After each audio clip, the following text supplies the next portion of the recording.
ಸತ್ ಎಲ್ಲರಿಗೆ ನಮಸ್ಕಾರ. ಮೇಘದೂತದ ಆನಂದ ನನಗಂತೂ ಇದ್ದೇ ಇದೆ. ನಾನು ಮೊದಲೇ ಹೇಳಿದ್ದೆ ಇದು ಅಪ್ಪಟ ಸ್ವಾರ್ಥದ ಭಾಷಣ ಅಂತ.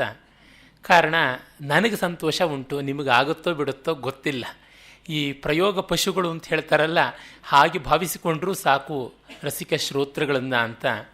ಕಾರಣ ಇದೊಂದು ಅಮರವೇದನೆಯ ಕಾವ್ಯ. ಆ ಅಮರವೇದನೆ ನಿಜವಾಗಿ ರಸ ಸಮಾರಾಧನೆ. ನಾವು 20 ಶ್ಲೋಕಗಳನ್ನು 3 ದಿವಸದಲ್ಲಿ ನೋಡಿದ್ವಿ. ಈಗ 21ನೇದು. ಮೇಘಕ್ಕೆ ದಾರಿಯನ್ನು ಹೇಳ್ತಿದ್ದಾನೆ.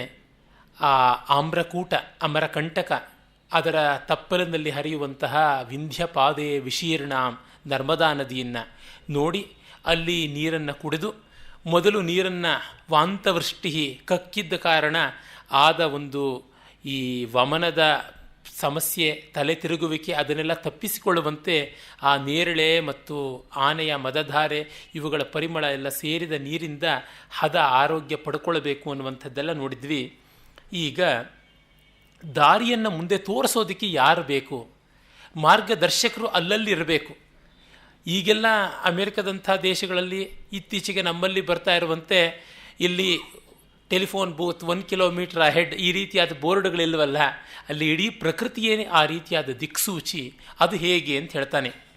ನೀಪಂ ದೃಷ್ಟ್ವಾ ಹರಿತ ಕಪಿಶಂ ಕೇಸರೈರರ್ಧರೂಢೈ ಆವಿರ್ಭೂತ ಪ್ರಥಮ ಮುಕುಲಾ ಕಂದಲೀಶ್ಚಾನುಕಚ್ಚಂ ಜಗ್ಧ್ವಾರಣ್ಯೇಶ್ವಧಿಕ ಸುರಭಿಂ ಗಂಧಂ ಅಗ್ರಾಯ ಚೋರ್ವ್ಯಾ ಸಾರಂಗಾಸ್ತೆ ಜಲಲವ ಮುಚ ಸೂಚಯಿಷ್ಯಂತಿ ಮಾರ್ಗಂ.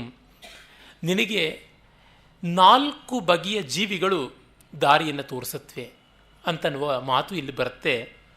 ಆ 4 ಬಗೆಯ ಪ್ರಾಣಿಗಳು ಮಾರ್ಗ ತೋರಿಸುತ್ತೆ ಎನ್ನುವಾಗ ಅಷ್ಟಕ್ಕೂ ಒಂದೇ ಒಂದು ನಾಮಪದ ಸಾರಂಗ ಅನ್ನುವ ಶಬ್ದಕ್ಕಿರುವ 4 ಅರ್ಥ ಇಟ್ಟುಕೊಂಡು ಬಳಸಿದ್ದಾನೆ.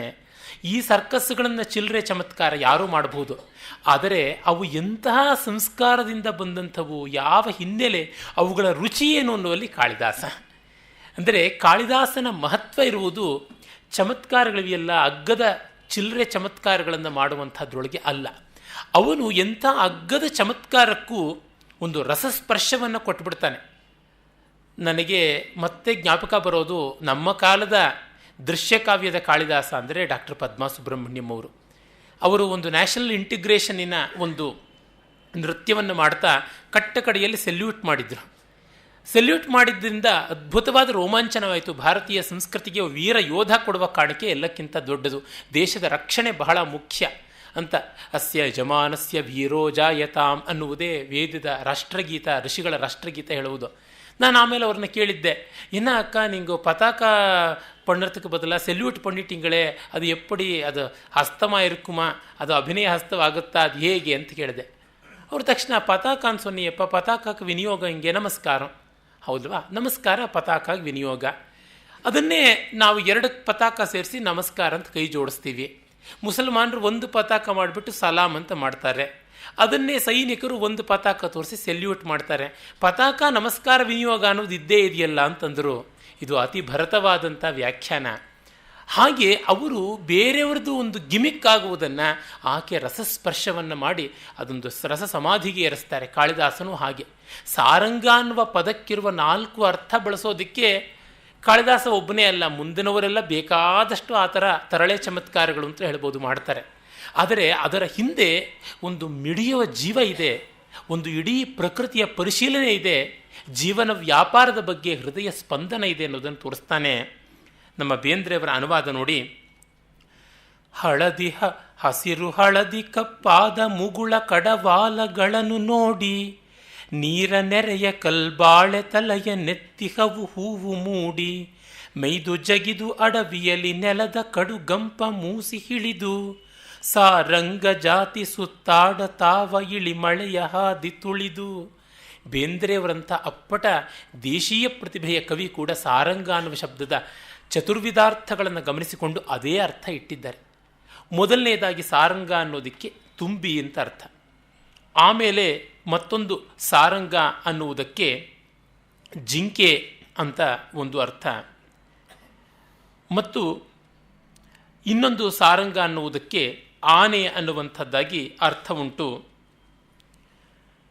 ಕ್ಷಮಿಸಬೇಕು, ನಾನು 4 ಅರ್ಥ ಅಂತ ಹೇಳಿಬಿಟ್ಟೆ. ವಸ್ತುತಃ ಅದು 3 ಅರ್ಥಗಳು: ತುಂಬಿ, ಜಿಂಕೆ, ಆನೆ. ಈ ಮೂರು ಜೀವಿಗಳನ್ನು ಇದೇ ಆರ್ಡರ್ನಲ್ಲಿ ಇಟ್ಕೊಂಡು ಬಂದಿದ್ದಾನೆ. ಅದು ನೋಡಿ ಸ್ವಾರಸ್ಯ. ಮೊದಲು ಭ್ರಮರ, ಆಮೇಲೆ ಜಿಂಕೆ, ಆಮೇಲೆ ಆನೆ. ಮೊದಲು ಸಣ್ಣ ಪ್ರಾಣಿ, ಆಮೇಲೆ ಸ್ವಲ್ಪ ದೊಡ್ಡ ಪ್ರಾಣಿ, ಮತ್ತು ತುಂಬ ದೊಡ್ಡ ಪ್ರಾಣಿ. ಇವುಗಳ ರುಚಿ ಪ್ರಭೇದವನ್ನು ಕೂಡ ಅಷ್ಟೇ ಚೆನ್ನಾಗಿ ಅವನು ಹೇಳ್ತಾನೆ. ಈ ಮಳೆ ಬರ್ತಾ ಇದ್ದಂತೆ ನಮ್ಮ ಹಳ್ಳಿಗಾಡನ್ನು ನೋಡಿದವರಿಗೆ ಗೊತ್ತಾಗುತ್ತೆ, ಜನಜೀವನವನ್ನು ಬಲ್ಲವರಿಗೆ ಗೊತ್ತಾಗುತ್ತೆ ಏನೆಲ್ಲ ಪ್ರಕೃತಿಯಲ್ಲಿ ವೈವಿಧ್ಯ ಬರುತ್ತೆ ಅಂತ. ಈ ಕೇದಿಗೆ ಹೂವು ಮಳೆಗಾಲದ ಹೂವು, ಮಳೆಗಾಲದ ಪ್ರಾಡಕ್ಟ್ ಅದು. ಕೇತಕಿ, ತಾಳೆ ಹೂವು ಅಂತಲೂ ಕರೀತಾರೆ ಅದನ್ನು. ಅದು ಸೂಜಿಯ ಹಾಗೆ ಇರುವಂಥ ಅದರ ತುದಿ ಮೊದಲು ತೋರ್ಕೊಳ್ಳುತ್ತೆ ಅಂತ. ಕೇದಿಗೆ ಹೂವಿನ ಮೈಯೆಲ್ಲ ಮುಳ್ಳು. ನಮ್ಮ ಪ್ರಾಚೀನ ಭಾರತೀಯ ಸಂಸ್ಕೃತಿಯ ಪ್ರಕಾರ ಒಬ್ಬರು ಮತ್ತೊಬ್ಬರಿಗೆ ಹೂಗಳನ್ನು ಕಳಿಸುವಾಗ ಯಾವ್ಯಾವ ಹೂವು ಕಳಿಸಿದ್ರೆ ಏನೇನು ಅಂತ ಉಂಟು. ನಾವು ತುಂಬ ಬಿಗಿಯಾಗಿದ್ದವರಾದರೂ, ಗತ್ತಿನವರಾದರೂ, ನಾವು ಮೇಲೆ ನೋಡೋದಕ್ಕೆ ಹೊರಟಾದರೂ ಒಳಗಡೆ ಪ್ರೀತಿ ಇದೆ, ಹಾಗಾಗಿ ನಮ್ಮನ್ನು ಸ್ವಲ್ಪ ಕಾಲ ಪಳಗಿ ನೀನು ನೋಡಿ ತಿಳ್ಕೊಳ್ಬೇಕು, ನಮ್ಮನ್ನು ಒಂದೇ ನೋಟದಲ್ಲಿ ನೀನು ತೀರ್ಮಾನ ಮಾಡಬಾರ್ದು ಅನ್ನುವಂಥ ಒಂದು ಸಂದೇಶ ಕಳಿಸಬೇಕು ಅಂದರೆ ಮಾಲತಿ ಪುಷ್ಪವನ್ನು ಕಳಿಸಬೇಕು ಅಂತ. ಈ ಮಾಲತಿ ಪುಷ್ಪವನ್ನು ಕಳಿಸಿದ್ರೆ ಅದು ಮಾಲತಿಯನ್ನು ಹಿಸುಕಿದಷ್ಟು ಕೂಡ ಮಾಲತಿ ಅಲ್ಲ, ಬಕುಳ ಪುಷ್ಪ. ಮಾಲತಿ ತುಂಬ ಸುಕುಮಾರ ಮನೋಹರವಾದದ್ದು, ಜಾಜಿ ಅದಲ್ಲ, ಬಕುಲ ಪುಷ್ಪ. ಬಕುಲ ಪುಷ್ಪವನ್ನು ಎಷ್ಟು ಹಿಸುಕಿದ್ರೂ ಅದರ ಪರಿಮಳ ಹೆಚ್ಚಾಗ್ತಾ ಹೋಗುತ್ತೆ. ಹೀಗಾಗಿ ವಿಮರ್ಧ ವ್ಯಕ್ತ ಸೌರಭ್ಯ ಅಂತಲೇ ಬಕುಳಕ್ಕೆ ಹೆಸರು. ನಾವು ಅಂಥವರು ಅಂತ. ಹಾಗಲ್ಲದೆ ನಿಮಗೆ ತುಂಬ ಒಳ್ಳೆಯದಾಗಲಿ, ನಮಗೂ ಒಳ್ಳೆಯದೇನೆ, ನಮಗೇನು ದುಃಖ ಇಲ್ಲ, ನಿಮಗೂ ದುಃಖ ಇಲ್ಲದೆ ಇರಲಿ ಅಂತ ಹೇಳಬೇಕು ಅಂದರೆ ಅಶೋಕ ವೃಕ್ಷದ ಪುಷ್ಪಗಳನ್ನು, ಅಶೋಕ ಪುಷ್ಪಗಳನ್ನು ಕಳಿಸಬೇಕು. ಅದಲ್ಲದೆ ನಿಮಗೆ ಎಲ್ಲ ಕಡೆಯಿಂದಲೂ ಕಷ್ಟ ಬರಲಿ ಅಂತ ಅನ್ನಿಸ್ಬೇಕು ಅಂತಂದರೆ ಕೇದಿಗೆ ಹೂವನ್ನು ಕಳಿಸಬೇಕು ಅಂತ. ಅದು ರಾಜರುಗಳು ಬೇರೆ ಬೇರೆ ಸಂದರ್ಭದಲ್ಲಿ ಈ ಥರದ್ದೆಲ್ಲ ಸಂಜ್ಞೆಗಳನ್ನು ತುಂಬ ಇಟ್ಕೊಳ್ತಾ ಇದ್ರಂತೆ. ಒಬ್ಬ ರಾಜನಿಗೆ ಮತ್ತೊಬ್ಬ ರಾಜ ಒಂದು ಬಂಗಾರದ ಹರಿವಾಣದಲ್ಲಿ 10 ಕೇದಗೆಯ ದಳಗಳನ್ನು ಕಳಿಸಿಕೊಟ್ಟಂತೆ.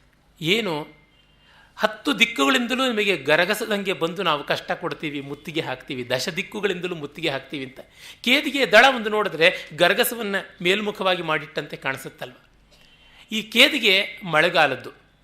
ಅದು ಮೊದಲು ಬೆಳೆಯೋದೇನೆ ಚೂಪಾದ ಮುಳ್ಳಿನ ಅಂಚಿನಿಂದ ತೋರಿಕೊಂಡು ಬೆಳಗುತ್ತೆ.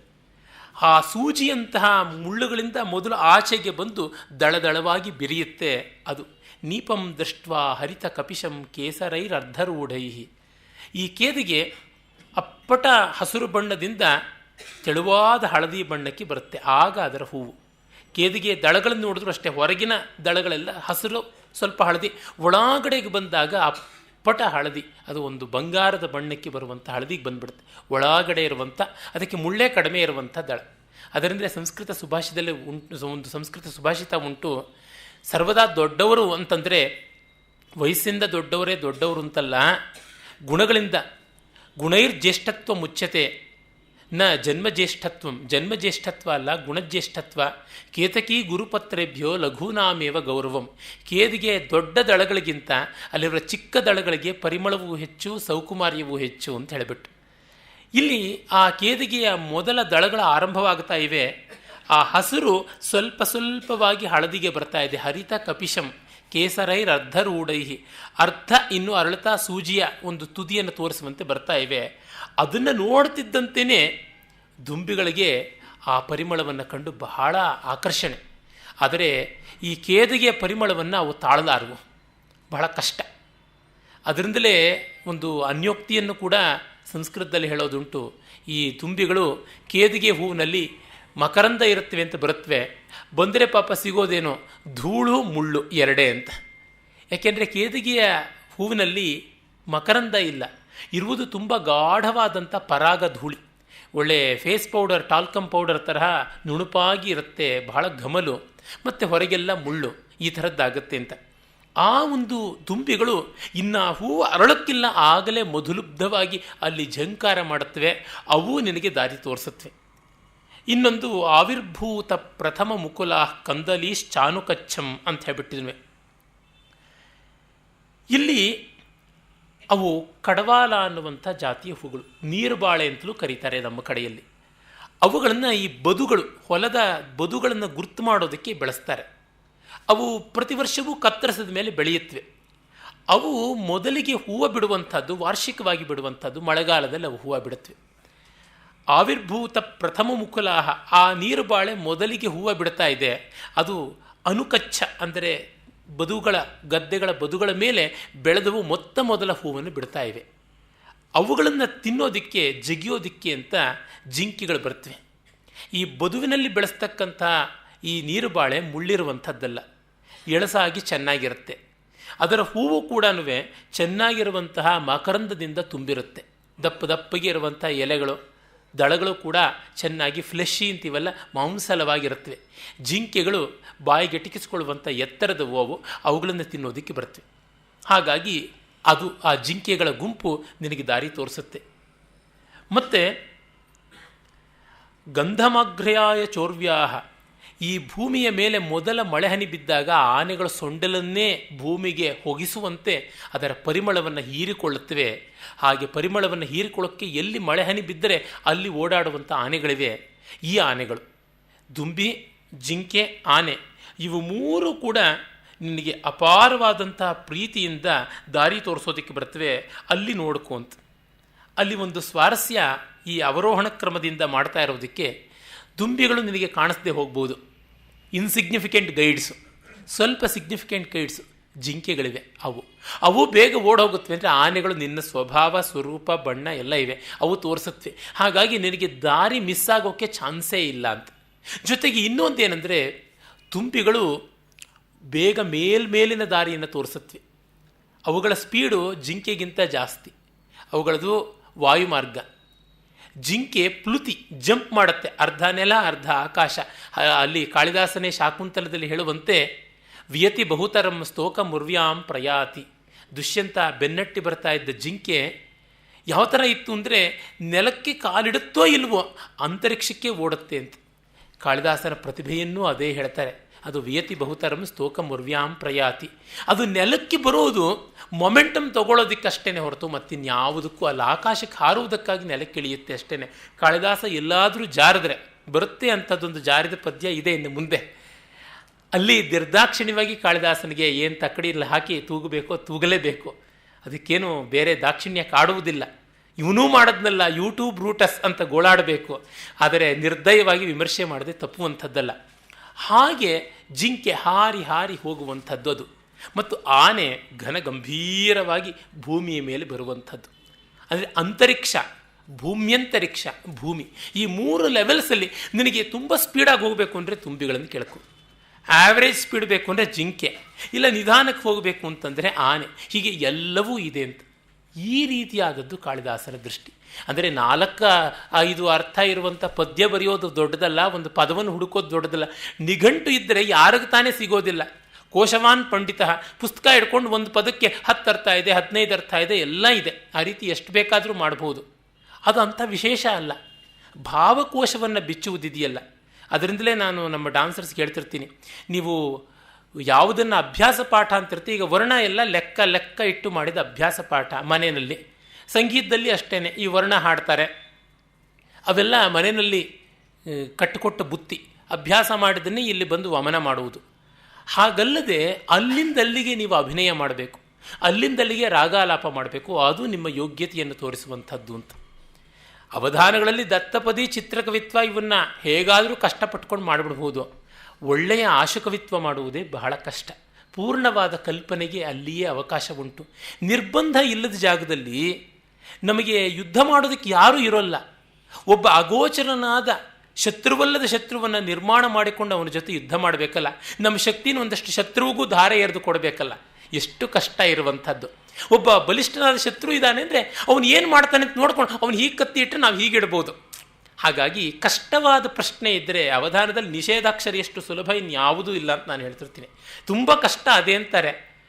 ಏನಿಲ್ಲ, ಅವರು ಈ ಅಕ್ಷರ ಬೇಡ, ನಾವು ಇನ್ನೊಂದು ಅಕ್ಷರ ಹೇಳಿದ್ರೆ ಆಯ್ತಷ್ಟೇ. ಹೆಂಗೋ ಕಡೆಗೆ ಅರ್ಥವನ್ನು ಅಂಟಿಸೋದಿದ್ದೇ ಇದೆ. ಅದೇನು ದೊಡ್ಡ ತೊಡಕಿನ ವಿಷಯ ಅಲ್ಲವೇ ಅಲ್ಲ. ಆದರೆ ಒಳ್ಳೆಯ ಆಶುಕವಿತ್ವ ಮಾಡುವುದು ಅಂದರೆ ಬಂಧುಗಳಿಗೆ, ಸ್ನೇಹಿತರಿಗೆ ಯಾವುದೋ ಒಂದು ಸಂದರ್ಭದಲ್ಲಿ ಸಹಾಯ ಮಾಡೋದು ತುಂಬ ಸುಲಭ. ಸತ್ತಾಗಿ ಹೋಗ್ಬಿಟ್ಟಿದ್ರೆ ಕಂಡೋಲೆನ್ಸ್ ಹೇಳೋದು ಹೇಗೆ ಅಂತ ಗೊತ್ತು. ಬರ್ತ್ಡೇ ಗ್ರೀಟಿಂಗ್ಸ್ ಕೊಡೋದು ಹೇಗೆ ಅಂತ ಗೊತ್ತು, ಅಥವಾ ಅವ್ರಿಗೇನಾದರೂ ಅನಾರೋಗ್ಯ ಇದ್ದಾಗ ಹಾಸ್ಪಿಟ್ಲಿಗೆ ಹೋಗ್ಬಿಟ್ಟಿದ್ರೆ ಒಂದಷ್ಟು ಓಡಾಡೋದು ಸಹಾಯ ಮಾಡೋದು ಅಂತ. ಕ್ಯಾಶುವಲಾಗಿ ಚೆನ್ನಾಗಿದ್ದಾಗ ಹೇಗೆ ಟ್ರೀಟ್ ಮಾಡಬೇಕು ಅದು ಬಹಳ ಕಷ್ಟ.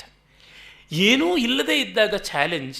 ನಾವು ಹೇಗೆ ನಡ್ಕೊಳ್ತೀವಲ್ಲ ಅಲ್ಲಿ ನಮ್ಮ ಜೀವನ ವ್ಯಾಪಾರ ಮಾನವ ಸಂವೇದನೆಗಳ ಸಾಕಾರ ಉಂಟು. ಕಾಳಿದಾಸ ಅಂಥದ್ದನ್ನು ನಿರ್ಮಾಣ ಮಾಡಿಕೊಡ್ತಾನೆ. ಏನೂ ಅಲ್ಲದ್ದು ದಾರಿ ತೋರಿಸೋದಕ್ಕೆ ಇಷ್ಟು ಸೂಕ್ಷ್ಮತೆಗಳು. ಇಲ್ಲಿ ನೋಡಿ, 3 ಪ್ರಾಣಿಗಳ ವರ್ತನೆ. ಒಂದು ಮಕರಂದ ಲುಬ್ಧವಾದಂಥ ತುಂಬಿ ಮಕರಂದವೇ ಇಲ್ಲದೇ ಇರೋ ಕಡೆಗೆ ಹೋಗಿ ಭ್ರಮೆಗೊಳ್ಳುತ್ತೆ. ಮತ್ತೊಂದು ಬದುಗಳನ್ನು ಕಾಪಾಡೋಕ್ಕೆ ಇರುವಂಥ ಕಂದಲಿಗಳು. ಅವು ವಾರ್ಷಿಕವಾದಂಥ ರೀತಿಯಲ್ಲಿ ಬೆಳೆಯುತ್ತವೆ, ಅವರು ಅಳಿಯುತ್ತವೆ. ಅವುಗಳಿಗೆ ಮೊದಲು ಹೂ ಬಿಟ್ಟದ್ದು ಪ್ರಥಮ ಮುಕುಲ, ಅದು ಗಮನಿಸಿದ್ದಾನೆ. ಅಂದರೆ ಅವನು ಮಳೆಗಾಲದಲ್ಲಿ ಏನೆಲ್ಲ ಆಗುತ್ತೆ ಅಂತ ಗಮನಿಸಿದ್ದಾನೆ.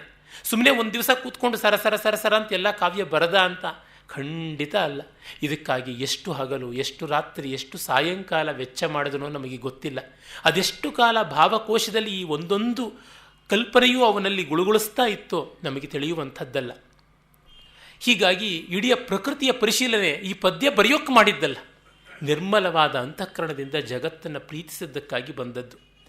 ಹಾಗೆ ಆ ಗಂಧಮಾಘ್ರಾಯ ಉರ್ವ್ಯಾಹ, ಭೂಮಿಯ ಗಂಧವನ್ನು ಗಾಢವಾಗಿ ಹೀರಿಕೊಂಡು, ಇದು ಯಾತಕ್ಕೆ ಜಲಲವ ಮುಚಃ, ಒಂದು ಸ್ವಲ್ಪ ಹನಿ ಬೀಳಿಸ್ತೀಯಲ್ಲ ಅದಕ್ಕಾಗಿ. ಈ ಒಂದು ಸ್ವಲ್ಪ ಹನಿ ಬೀಳಿಸಿದಾಗ ಆನೆಗಳಿಗೆ ಆ ಮಕರಂದ, ಈ ಸುಗಂಧ ಇವನ್ನು ಮೀರಿಸಿದಂತಹ ಭೂಮಿಯ ಪರಿಮಳ ಸಿಗುತ್ತಲ್ಲ, ಆ ಸೂಚನೆಗೋಸ್ಕರವಾಗಿ ಕೊಟ್ಟಿದ್ದಾನೆ. ಹೀಗೆ ಒಂದು ಪದ್ಯ ಅಂತಂದರೆ ಒಂದು ಪ್ರಪಂಚವನ್ನು 3-4 ಸ್ತರದಲ್ಲಿ ತೋರಿಸುವಂಥದ್ದು ನಮಗೆ ಕಾಣಿಸುತ್ತೆ. ಆಮೇಲೆ ಮುಂದೆ ಅವನು ಈ ಮೋಡವನ್ನು ಸ್ವಾಗತ ಮಾಡೋದಕ್ಕೆ ಇನ್ಯಾರು ಬರ್ತಾರೆ, ಒಂದೊಂದು ಜಾಗದಲ್ಲೂ ಇರಬೇಕಲ್ಲ. ಇದಕ್ಕೆ ಸಂಸ್ಕೃತದಲ್ಲಿ ಸೌಖಾಗತಿಕ ಅಂತ ಹೇಳ್ತಾರೆ. ಸೌಖಾಗತಿಕ ಅಂದರೆ ಒಳ್ಳೇದಾಯ್ತಾ ನಿಮ್ಮ ಬರವು, ನಲ್ಬರವಾದುದೇಂ ನಿಮಗೆ ಅಂತ ಕರೀಬೇಕು, ಕೇಳಬೇಕು ಅಂತ. Just to say hello welcome ಅನ್ನೋದಕ್ಕೆ ಕೆಲವರು ಎಂಪ್ಲಾಯ್ಡ್ ಆಗಿರ್ತಾ ಇದ್ರು ಅಂತ. ಸೌಖಶಾಯನಿಕ, ಚೆನ್ನಾಗಿ ನಿದ್ರೆ ಆಯಿತಾ ಅಂತ ಕೇಳೋರು. ಸೌಭೋಜಿಕ, ಚೆನ್ನಾಗಿ ಊಟ ಆಯಿತಾ ಅಂತ ಕೇಳೋರು. ಸೌಸ್ನಾತಿಕ, ಒಳ್ಳೆ ಸ್ನಾನವಾಯಿತಾ ಅಂತ ಕೇಳುವಂಥವರು. ಹೀಗೆ ಎಲ್ಲಕ್ಕೂ ಇದ್ದಂಥವರು ಈಗ ಹಾಗಾಗಿ ಸೌಖಾಗತಿಕ ರೂಪದಲ್ಲಿ ಯಾರು ಬರ್ತಾರೆ? ಉತ್ಪಶ್ಯಾಮಿ ಧೃತಮಪಿ ಸಖೇ ಮತ್ಪ್ರಿಯಾರ್ಥಂ ಯಯಾಸೋಹೋ ಕಾಲಕ್ಷೇಪಂ ಕಕುಭಸುರಭೌ ಪರ್ವತೆ ಪರ್ವತೆ ತೇ ಶುಕ್ಲಾಪಾಂಗೈ ಸಜಲ ನಯನೈ ಸ್ವಾಗತೀಕೃತ್ಯ ಕೇಕಾಹ ಪ್ರತ್ಯುದ್ಯಾತಃ ಕಥಮಪಿ ಭವಾನ್ ಗಂತುಮಾಶು ವ್ಯವಸ್ಯೇತ್.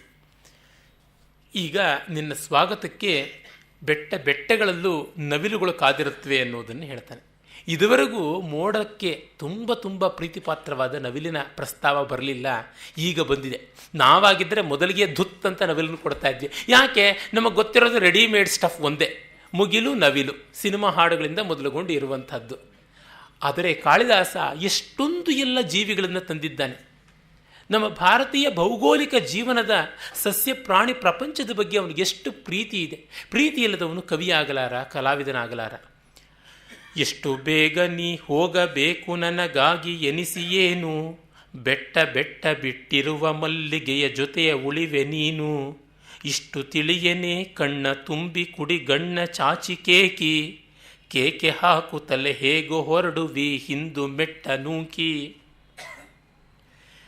ಈಗ ಈ ಒಂದು ಮೋಡ ಹಾರಿ ಹೊರಡ್ತಾ ಇದ್ದಾಗ ಯಕ್ಷ ಹೇಳ್ತಾನೆ, ನನಗಾಗಿ ನೀನು ಹೋಗ್ತಾ ಇದೆಯಾ, ಮತ್ ಪ್ರಿಯಾರ್ಥಂ ಯಾಸೋಹೋ, ನನಗೆ ಪ್ರೀತಿಯನ್ನು ಉಂಟು ಮಾಡೋದಕ್ಕೆ, ನನಗೆ ಒಳ್ಳೆಯದನ್ನು ಉಂಟು ಮಾಡೋದಕ್ಕೆ ಅಂತ. ಇನ್ನೊಂದು ನನ್ನ ಪ್ರಿಯಗಾಗಿ, ಮತ್ ಪ್ರಿಯಾಯಾ ಕೃತೆ ಪ್ರಿಯಾಯಾ ಅರ್ಥಂ ಅಂತ. ಎರಡಕ್ಕಾಗಿ, ನನ್ನ ಇಷ್ಟಕ್ಕಾಗಿ ಅಥವಾ ನನ್ನ ಯಕ್ಷಿಗೋಸ್ಕರವಾಗಿ ಹೋಗ್ತಾ ಇದೆಯಾ, ಹೋಗಬೇಕು ಅಂತ ನೀನಿರುವಂಥವನನ್ನು ನಾನು ನೋಡ್ತಾ ಇದ್ದೀನಿ, ನೀನು ಬೇಗ ಬೇಗ ಹೋಗ್ತಾ ಇದೆಯಾ ಅಂದರೆ ನೀನು ಹೋಗಬೇಕು ಅನ್ನುವ ಅರ್ಥ. ಇಷ್ಟೆಲ್ಲ ಯಕ್ಷ ಮೋಡವನ್ನು ನೋಡ್ಕೊಂಡು ಹೇಳ್ತಾ ಇದ್ದಾನೆ. ಆದರೆ ನಮಗೆ ಹೋಗ್ತಾ ಓಡಾಡಿಬಿಟ್ಟಿದೆ ಮೋಡ, ಅಲ್ಲಿಗೂ ನಾವು ಹೊರಟು ಬಿಟ್ಟಿದ್ದೀವಿ ಅನಿಸುವಂಥ ಭಾವನೆ ಬರುತ್ತೆ. ನೀನು ಬೇಗನೆ ಹೋಗ್ತೀಯ ನಿಜ, ಆದರೆ ನಿನಗೆ ಅಲ್ಲಲ್ಲಿ ಕಾಲಕ್ಷೇಪ ಚೆನ್ನಾಗಾಗುತ್ತೆ, ಟೈಮ್ ಪಾಸ್, ಅದು ಕಾಲಕ್ಷೇಪ ಅನ್ನುವಂಥ ಅರ್ಥದಲ್ಲಿ ಬಂದಂಥದ್ದು. ಅದಕ್ಕೆ ಕಕುಭ ಸುರಭವು, ಕಕುಭ ಸುರಭಿ ಅಂತಂದರೆ ಈ ಬೆಟ್ಟಗಳಲ್ಲಿ ಕಾಡುಗಳಲ್ಲಿ ಬೆಳೆಯುವಂತಹ ಈ ಕೊಡಸಿಗೆ, ಕುಟಚಿ ಮೊದಲಾದಂಥ ಹೂಗಳು. ಆ ಹೂಗಳ ಘಾಟು ಪರಿಮಳ ನಿನಗೆ ಪ್ರತಿ ಬೆಟ್ಟಗಳಲ್ಲೂ ಇರುತ್ತೆ. ಮೊದಲೇ ಹೇಳಿದ್ನಲ್ಲ, ಬೆಟ್ಟಗಳಲ್ಲಿ ನ್ಯಸ್ಯ ಗಂತಾಸಿ ಯತ್ರ ಅಂತ ಖಿನ್ನ ಖಿನ್ನ ಪರ್ಯಲಗು ಖಿನ್ನ ಖಿನ್ನ ಶಿಖರಿಷು ಪದಂ ನ್ಯಸ್ಯ ಗಂತಾಸಿ ಯತ್ರ ಕ್ಷೀಣ ಕ್ಷೀಣ ಪರ್ಯಲಘು ಪಯಸ್ರೋತಸಾಂ ಚೋಪಭುಜ್ಯ. ಸುಸ್ತಾದಾಗ ಬೆಟ್ಟಗಳ ಮೇಲೆ ಮೆಲ್ಲನೆ ನಿಂತು ಹೋಗಬೇಕು ಅಂತ. ಹಾಗೆ ನಿಂತಾಗ ನಿನಗೆ ಒಳ್ಳೆ ಫ್ರ್ಯಾಗ್ರೆನ್ಸ್ ಇರುತ್ತೆ, ಈ ಕುಟಜ ಕುಸುಮಗಳು ಮಾಡುತ್ತವೆ ಅಂತ. ಜೊತೆಗೆ ಕಕುಭ ಅನ್ನೋದಕ್ಕೆ ದಿಕ್ಕು ಅಂತಲೂ ಅರ್ಥ ಬರುತ್ತೆ. ದಿಕ್ಕುಗಳಲ್ಲಿಯೂ ನಿನಗೆ ಪರಿಮಳ ಕಾಣಿಸುತ್ತೆ, ಪರಿಮಳದ ಅವಕಾಶ ಉಂಟು. ಆಗ ಬೆಟ್ಟಗಳ ಮೇಲೆ ಗಿರಿ ಮಯೂರಗಳು ಅಂದರೆ ಬೆಟ್ಟದ ನವಿಲುಗಳು ಬಹಳ ಪ್ರಸಿದ್ಧಿ. ಅವುಗಳು ನಿನ್ನ ಆನಂದ ಬಾಷ್ಪದ ಜೊತೆಗೆ ಸ್ವಾಗತ ಮಾಡುತ್ತವೆ. ಈ ಆನಂದ ಬಾಷ್ಪ ಅದು ಹೇಗೆ ನವಿಲುದು ಅಂದರೆ, ಆ ನವಿಲಿನ ಕಣ್ಣಿನ ಹತ್ತಿರ ಬಿಳಿಯ ಚುಕ್ಕೆ ಇರುತ್ತಲ್ಲ, ಅದನ್ನು ಕಾಳಿದಾಸ ಗಮನಿಸಿದ್ದಾನೆ. ನೋಡಿ, ನೀವು ಬಿಳಿಯ ಚುಕ್ಕೆ ಕಣ್ಣತ್ರ ಇಲ್ದಿರೋ ನವಿಲಿಲ್ಲ. ಯಾವನಾದ್ರೂ ಒಬ್ಬ ಚಿತ್ರಕಾರ ಬಿಳಿಯ ಚುಕ್ಕಿ ಕಣ್ಣತ್ರ ಇಲ್ದಿರೋ ನವಿಲನ್ನು ಬರೆದರೆ ಅವನು ಚೆನ್ನಾಗಿ ನವಿಲನ್ನು ಗಮನಿಸಿಲ್ಲ ಅಂತ ಅರ್ಥ. ಶುಕ್ಲಾಪಾಂಗೈ ಸಜಲ ನಯನೈ ಸ್ವಾಗತೀಕೃತ್ಯ ಕೇಕಾಹ. ಈ ಬಿಳಿದಾದ ನೋಟ ಅನ್ನುವಲ್ಲಿ ತಿಳಿಯಾದ ನೋಟ ಅಂತ ಒಂದು ಆನಂದ ಬಾಷ್ಪವೇ ಹಾಗೆ ಉಕ್ಕು ಬರ್ತಾ ಇದೆಯಾ ಅನ್ನುವಂಥ ಒಂದು ಉತ್ಪ್ರೇಕ್ಷಿತವಾದ ಚಿತ್ರ ಒಂದು. ಮತ್ತು ಅದು ಕಲರ್ಡ್ ವ್ಯೂ ಅಲ್ಲ, ಕ್ಲಿಯರ್ ವ್ಯೂ ಅಂತ. ಬಣ್ಣದ ಗಾಜಿಂದ ನೋಡಬೇಡಿ ಅಂತ ನಾವೆಲ್ಲ ಬಡ್ಕೋತೀವಲ್ಲ, ಈ ರಾಜಕಾರಣದ ದೃಷ್ಟಿಯಿಂದ ಮತ್ತೊಂದು ದೃಷ್ಟಿಯಿಂದ ನೋಡಬೇಡಿ, ನಿಮ್ಮ ಕನ್ನಡಕಗಳನ್ನು ತೆಗೆದುಹಾಕಿ ಅಂತ. ಹಾಗೆ ನಿಜವಾದ ನಿರ್ಮಲವಾದ ನೋಟದಿಂದ ನಿನ್ನನ್ನು ನೋಡುತ್ತವೆ. ಯಾಕೆ? ನವಿಲಿಗೆ ಮೋಡದಿಂದ ಯಾವ ಲಾಭವೂ ಇಲ್ಲ. ನಾನು ಮೊನ್ನೆಯೇ ಹೇಳಿದ್ದೆ, ಚಾತಕವಾದರೂ ನೀರ ಹನಿಗಳನ್ನು ಬಯಸುತ್ತೆ, ಆದರೆ ನವಿಲಿಗೆ ಏನೂ ಇಲ್ಲ. ನೀನು ಬಂದಿದ್ದೀಯಾ ಅನ್ನುವ ಸಂತೋಷಕ್ಕೆ ಕುಣಿಯುತ್ತೆ. ಅದಕ್ಕೆ ಈ ಮಳೆಯಿಂದ ಏನು ಬೆಳೆ ತೆಗಿಬೇಕಾಗಿದೆಯೇ, ಪಂಪ್ ಸೆಟ್ಟನ್ನು ಇರಿಗೇಷನ್ ಇದೆಯೇ, ಎಂಥದ್ದು ಏನೂ ಇಲ್ಲ. ಅಥವಾ ಅದೇನಾದರೂ ಬರಪರಿಹಾರ ಯೋಜನೆ ಹಾಕ್ಕೊಂಡಿದ್ದು ಈಗ ಮಳೆ ಬಂದಿದ್ದರಿಂದ ಅದರ ದುಡ್ಡೆಲ್ಲ ಉಳಿದು ಬಿಡ್ತು, ಗುಳುಂ ಮಾಡಬಹುದು ಅನ್ನೋ ರಾಜಕಾರಣಿ ಥರವೇ, ಎಂಥದ್ದೂ ಅಲ್ಲ. ಒಂದು ಒಳ್ಳೆಯದಾಗ್ತಾ ಇದೆ, ಅದಕ್ಕೆ ನಾವು ಸಂತೋಷ ಪಡ್ತಾ ಇದ್ದೀವಿ ಅಷ್ಟೆ. ಈ ನಿರ್ಮಲವಾದ ದೃಷ್ಟಿ ಇರೋದ್ರಿಂದ ಶುಕ್ಲಾಪಾಂಗ ಅಂತ ಕೇಕ ಅನ್ನುವಂಥ ಶಬ್ದ ಬಳಸಿದ್ದಾನೆ. ಈ ಕೇಕ ಅನ್ನೋದಕ್ಕೆ ನವಿಲಿನ ಧ್ವನಿ ಅನ್ನುವಂಥ ಅರ್ಥ. ನವಿಲು ಸುಮ್ಮನೆ ಬಾಯಿ ಮುಚ್ಕೊಂಡು ಸ್ವಾಗತ ಹೇಳೋಲ್ಲ, ಬಾಯಿ ತುಂಬ ಸ್ವಾಗತ ಹೇಳುತ್ತೆ. ಈ ನವಿಲಿನ ಧ್ವನಿಯನ್ನು ಬೇರೆ ಯಾಕೆ ಇಟ್ಕೊಂಡಿದ್ದಾನೆ ಕವಿ ಇಲ್ಲಿ ಅಂದರೆ, ಷಡ್ಜಮ್ಮಯೂರೋ ವದತಿ, ಷಡ್ಜಸ್ವರ ನವಿಲಿನ ಸ್ವರ ಅಂದರೆ ಮಿಕ್ಕ 6 ಸ್ವರಗಳು, ಷಟ್ ಸ್ವರ ಅತ್ರ ಜಾಯಂತೆ ಇತಿ ಷಡ್ಜ, ಮಿಕ್ಕ 6 ಸ್ವರಗಳು ಹುಟ್ಟುವಂಥದ್ದು ಷಡ್ಜಸ್ವರ ಅಂದರೆ ಎಲ್ಲ ಸಂಗೀತ ಸ್ವರಗಳಿಗೆ ಮೂಲ ನಾನು. ಹಾಗಾಗಿ ನೋಡಿ, ಇಲ್ಲಿ ಏಕಕಾಲದಲ್ಲಿ ಕವಿ ನವಿಲಿನ ಬಣ್ಣಗಳ ಗರಿಗಳನ್ನು ಕೆದರಿಕೊಂಡ ಕುಣಿತದ ರಮಣೀಯವಾದ ನೋಟ. ನವಿಲಿನ ಆಂಗಿಕ ವೈಭವ ಮಾತ್ರವಲ್ಲ, ವಾಚಿಕ ವೈಭವನೂ ಇದೆ ಗಾನದಿಂದ, ಆಹಾರ್ಯ ವೈಭವ ಗರಿಗಳಿಂದ ಇದೆ. ಇನ್ನು ಅದು ನಿರ್ಮಲವಾದ ಆನಂದ ಬಾಷ್ಪ, ಶುದ್ಧ ಸಾತ್ವಿಕದ ಲಕ್ಷಣ. ಹೀಗಾಗಿ ಒಂದು ನವಿಲಿನಲ್ಲಿಯೇ ಅವನು ನೃತ್ಯ ಅಂತನ್ನುವಲ್ಲಿ, ನೃತ್ಯ ಮಾಡ್ತಾ ಇವೆ ಅಂತನ್ನುವಲ್ಲಿ ಆಂಗಿಕ, ವಾಚಿಕ, ಸಾತ್ವಿಕ, ಆಹಾರ್ಯ ಈ 4 ವಿಧವಾದ ಅಭಿನಯಗಳನ್ನು ಸೇರಿಸಿದ್ದಾನೆ. ಅದು ಏನು ಶುದ್ಧ ಸತ್ವ ಅಂತೀವಿ. 8 ಸಾತ್ವಿಕ ಭಾವಗಳಲ್ಲಿ ಅಶ್ರು ಮೊದಲು ಬರುವಂಥದ್ದು, ಆ ಆನಂದ ಬಾಷ್ಪದಿಂದ ಮಾಡುವಂಥದ್ದು ಅಂತ. ಈ ರೀತಿಯಾದ ನಿರ್ಮಾಣವನ್ನು ಇನ್ನು ಯಾವ ದೇಶದ ಯಾವ ಕಾಲದ ಕವಿಯೂ ಮಾಡಿದ್ದಿಲ್ಲವೇ ಇಲ್ಲ. ಅಷ್ಟು ಟೋಟಲ್ಲಾಗಿ ಎಷ್ಟೊಂದೆಲ್ಲ ಭಾವ ಸಾಮಗ್ರಿಯನ್ನು ತುಂಬಿಕೊಡ್ತಾನೆ ನೋಡಿ. ಒಂದು ಸಾಲು, ಶುಕ್ಲಾಪಾಂಗೈ ಸಜಲ ನಯನೈ ಸ್ವಾಗತೀ ಕೃತ್ಯ ಕೇಕಾಹ. ಒಬ್ಬ ಬರ್ತಿದ್ದಂತೆ ಆನಂದ ನಾಟ್ಯ ಮಾಡ್ತಾ ಇರುವಂಥದ್ದು, ಅತಿಥಿ ಬಂದಾಗ ಆನಂದ ನಾಟ್ಯ ಮಾಡುವಂಥದ್ದು ಅದು. ಅಲ್ಲಿ ಕಣ್ಣಿಗೆ ಆ ಬಣ್ಣ, ಕಿವಿಗೆ ಆ ಗಾನ, ಹೃದಯಕ್ಕೆ ಆ ಭಾವ, ಇದಿಷ್ಟು. ಜೊತೆಗೆ ಮೂಗಿಗೆ ಆ ಕುಟಜ ಕುಸುಮಗಳ ಪರಿಮಳ, ಇವೆಲ್ಲ ಕೂಡ ಮೋಡಕ್ಕೆ ಸೇರಿಕೊಳ್ಬೇಕು ಅಂತ. ಆಮೇಲೆ ಅದಕ್ಕೆ ಬೆಟ್ಟಗಳ ಮೇಲೆ ಓಡಾಟ, ಉನ್ನತವಾದಂಥ ಸ್ಥಾನ, ಮಾನ ಇವೆಲ್ಲವನ್ನೂ ಸೇರಿಸ್ಕೊಂಡಿದ್ದಾನೆ. ಅದು ಹಾಗೆ ಎದುರುಗೊಂಡಾಗ ನೀನು ಕಥಮಪಿ ಭವಾನ್ ಗಂತು ಮಾಶು ವ್ಯವಸ್ಯೇತ್, ಇಷ್ಟು ಹಾಡಿ ಕುಣಿದು ಆನಂದಿಸಿ ಸ್ವಾಗತ ಮಾಡಿದಾಗ ಈ ಗಿರಿಮಯೂರಗಳು ನೀನು ನಿಲ್ಲೊಲ್ಲ ಅಂತ ಹೇಳಿ ಹೋಗೋದಕ್ಕೆ ಸಾಧ್ಯವಾಗಿಲ್ಲ. ಇಂಥವ್ರನ್ನ ಬೀಳ್ಗೊಡೋದು ಕಷ್ಟ, ಆದರೂ ಮಾಡಬೇಕು. ಯಾಕೆ? ನನ್ನ ಪ್ರಿಯವಾದ ಕೆಲಸಕ್ಕೆ ನೀನು ಹೋಗ್ತಿದ್ದೀಯಾ, ನಿನ್ನ ಕೆಲಸವೇ ಇಂಥದ್ದು. ಸಂತಪ್ತಾನಾಂ ತ್ವಮಸಿ ಶರಣಂ ತತ್ಪಯೋದ ಪ್ರಿಯಾಯ ಸಂದೇಶಂ ಮೇ ಧನಪತಿ ಸಂದೇಶಂ ಮೇ ಹರ ಧನಪತಿ ಕ್ರೋಧ ವಿಶ್ಲೇಷಿತಸ್ಯ ಅಂತ ಹಿಂದೆ ಹೇಳಿದ್ನಲ್ಲ. ನನ್ನಂಥ ಸಂತಪ್ತರಿಗೆಲ್ಲ ನೀನೊಬ್ಬನೇ ಶರಣ್ಯ, ಹಾಗಾಗಿ ನೀನು ಹೋಗಬೇಕು ಅಂತ. ಅಂದರೆ ಮೋಡದ ಕರ್ತವ್ಯ ಏನು ಅಂತಲೂ ತೋರಿಸ್ತಾ ಇದ್ದಾನೆ. ಒಬ್ಬ ದೊಡ್ಡ ಗುರಿಯನ್ನು ಇಟ್ಟುಕೊಂಡಂಥವನು, ಕರ್ತವ್ಯಶೀಲನಾದವನು. ಮೋಡ ನೋಡಿ ದಕ್ಷಿಣದಿಂದ ಉತ್ತರದ ಕಡೆಗೆ ಹೋಗ್ತಾ ಇದೆ. ದಕ್ಷಿಣ ಮಾರ್ಗದಿಂದ ಉತ್ತರ ಮಾರ್ಗ. ಈ ದಕ್ಷಿಣಾಯನ ಅಲ್ಲಿಂದ ಉತ್ತರಾಯಣದ ಕಡೆಗೆ ಹೋಗ್ತಾ ಇರೋದು. ದಕ್ಷಿಣಾಯನ ಅಂದರೆ ದಕ್ಷಿಣದ ದಾರಿ, ಅಲ್ಲಿಂದ ಉತ್ತರದ ದಾರಿಗೆ ಹೋಗ್ತಾ ಇರೋದು. ಏನು? ದಕ್ಷಿಣಾಯನ ಪ್ರೇಯಸ್ಸಿನ ದಾರಿ, ಉತ್ತರಾಯಣ ಶ್ರೇಯಸ್ಸಿನ ದಾರಿ ಅಂತ. ನಮ್ಮಲ್ಲಿ ಭಗವದ್ಗೀತೆ ಹೇಳುತ್ತೆ, ಶುಕ್ಲಕೃಷ್ಣೇ ಗತಿಹ್ಯೇತೆ ಜಗತಃ ಶಾಶ್ವತೀ ಮತೆ ಏಕಯಾ ಯಾತ್ಯನಾವೃತ್ತಿಂ ಅನ್ಯಯಾ ವರ್ತತೆ ಪುನಃ ಅಂತ. ಈ ದಕ್ಷಿಣ ಮಾರ್ಗದಲ್ಲಿ ಪುನರ್ಜನ್ಮದ ಆವರ್ತನ ಉಂಟು, ಆದರೆ ಉತ್ತರಾಯಣದಲ್ಲಿ ಪುನರ್ಜನ್ಮ ಇಲ್ಲ ಅಂತ. ಅಂದರೆ ಶ್ರೇಯಸ್ಸಿಗಿಂತ ಮಿಗಿಲಾದದ್ದು ಯಾವುದೂ ಇಲ್ಲ. ಈ ಪ್ರೇಯಸ್ಸನ್ನು ಮೀರಿ ಹೋಗಬೇಕು ಅಂತ ಉತ್ತರದ ಪಥ ಹಿಡಿದು ಹೋದಂಥ ಮೋಡ.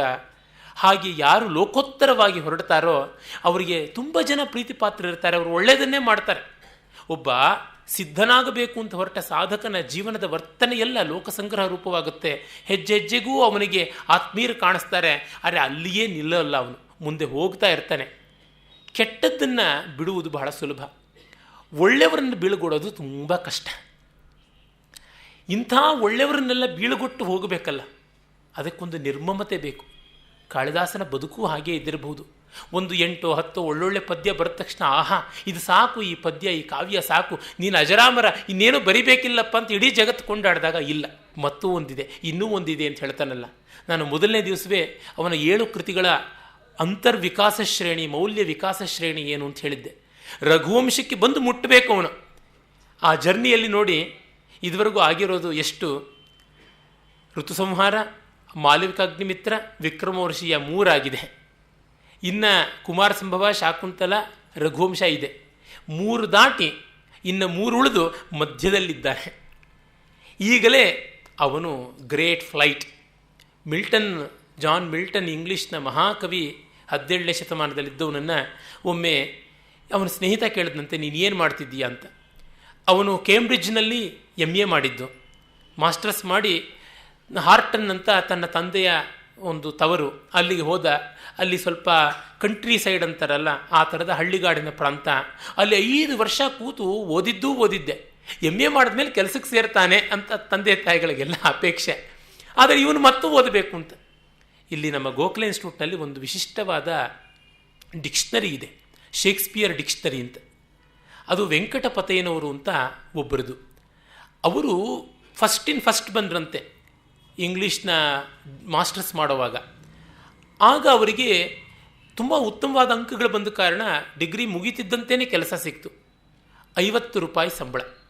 ಬಡವರು ತಂದೆ ತಾಯಿ ಪಾಪ, ಮಗ ಡಿಗ್ರಿ ತಗೊಂಡು ಕೆಲಸಕ್ಕೆ ಸೇರಿದ್ದಾನೆ, ಇನ್ನು ತಿಂಗಳ ಸಂಬಳ ಬರುತ್ತೆ, ನಮಗೆ ದಾರಿದ್ರ್ಯ ಹೋಗುತ್ತೆ ಅಂತ ಕಾದಿದ್ದರೆ ಅವರು ಬಂದ್ರಂತೆ ದಪ್ಪ ಪುಸ್ತಕ ಕೈನಲ್ಲಿ ಹಿಡ್ಕೊಂಡು. ಏನಪ್ಪ ಸಂಬಳ ತಂದ್ಯಾ ಅಂದರೆ, ಇಲ್ಲ 10 ರೂಪಾಯಿ ಸಾಲ ಆಗಿದೆ ಅಂದ್ರಂತೆ. ಯಾಕೆ ಅಂದರೆ ನನ್ನ ಸಂಬಳ 50 ರೂಪಾಯಿ, ಆದರೆ ಈ ಪುಸ್ತಕದ ಬೆಲೆ 60 ರೂಪಾಯಿ, ಇಂಗ್ಲೆಂಡಿಂದ ತರಿಸಬೇಕಾದದ್ದು. ಇದು ಶೇಕ್ಸ್ಪಿಯರ್ನ ಪದಗಳ ಬಗ್ಗೆ ಇರುವಂಥ ಡಿಕ್ಷನರಿ.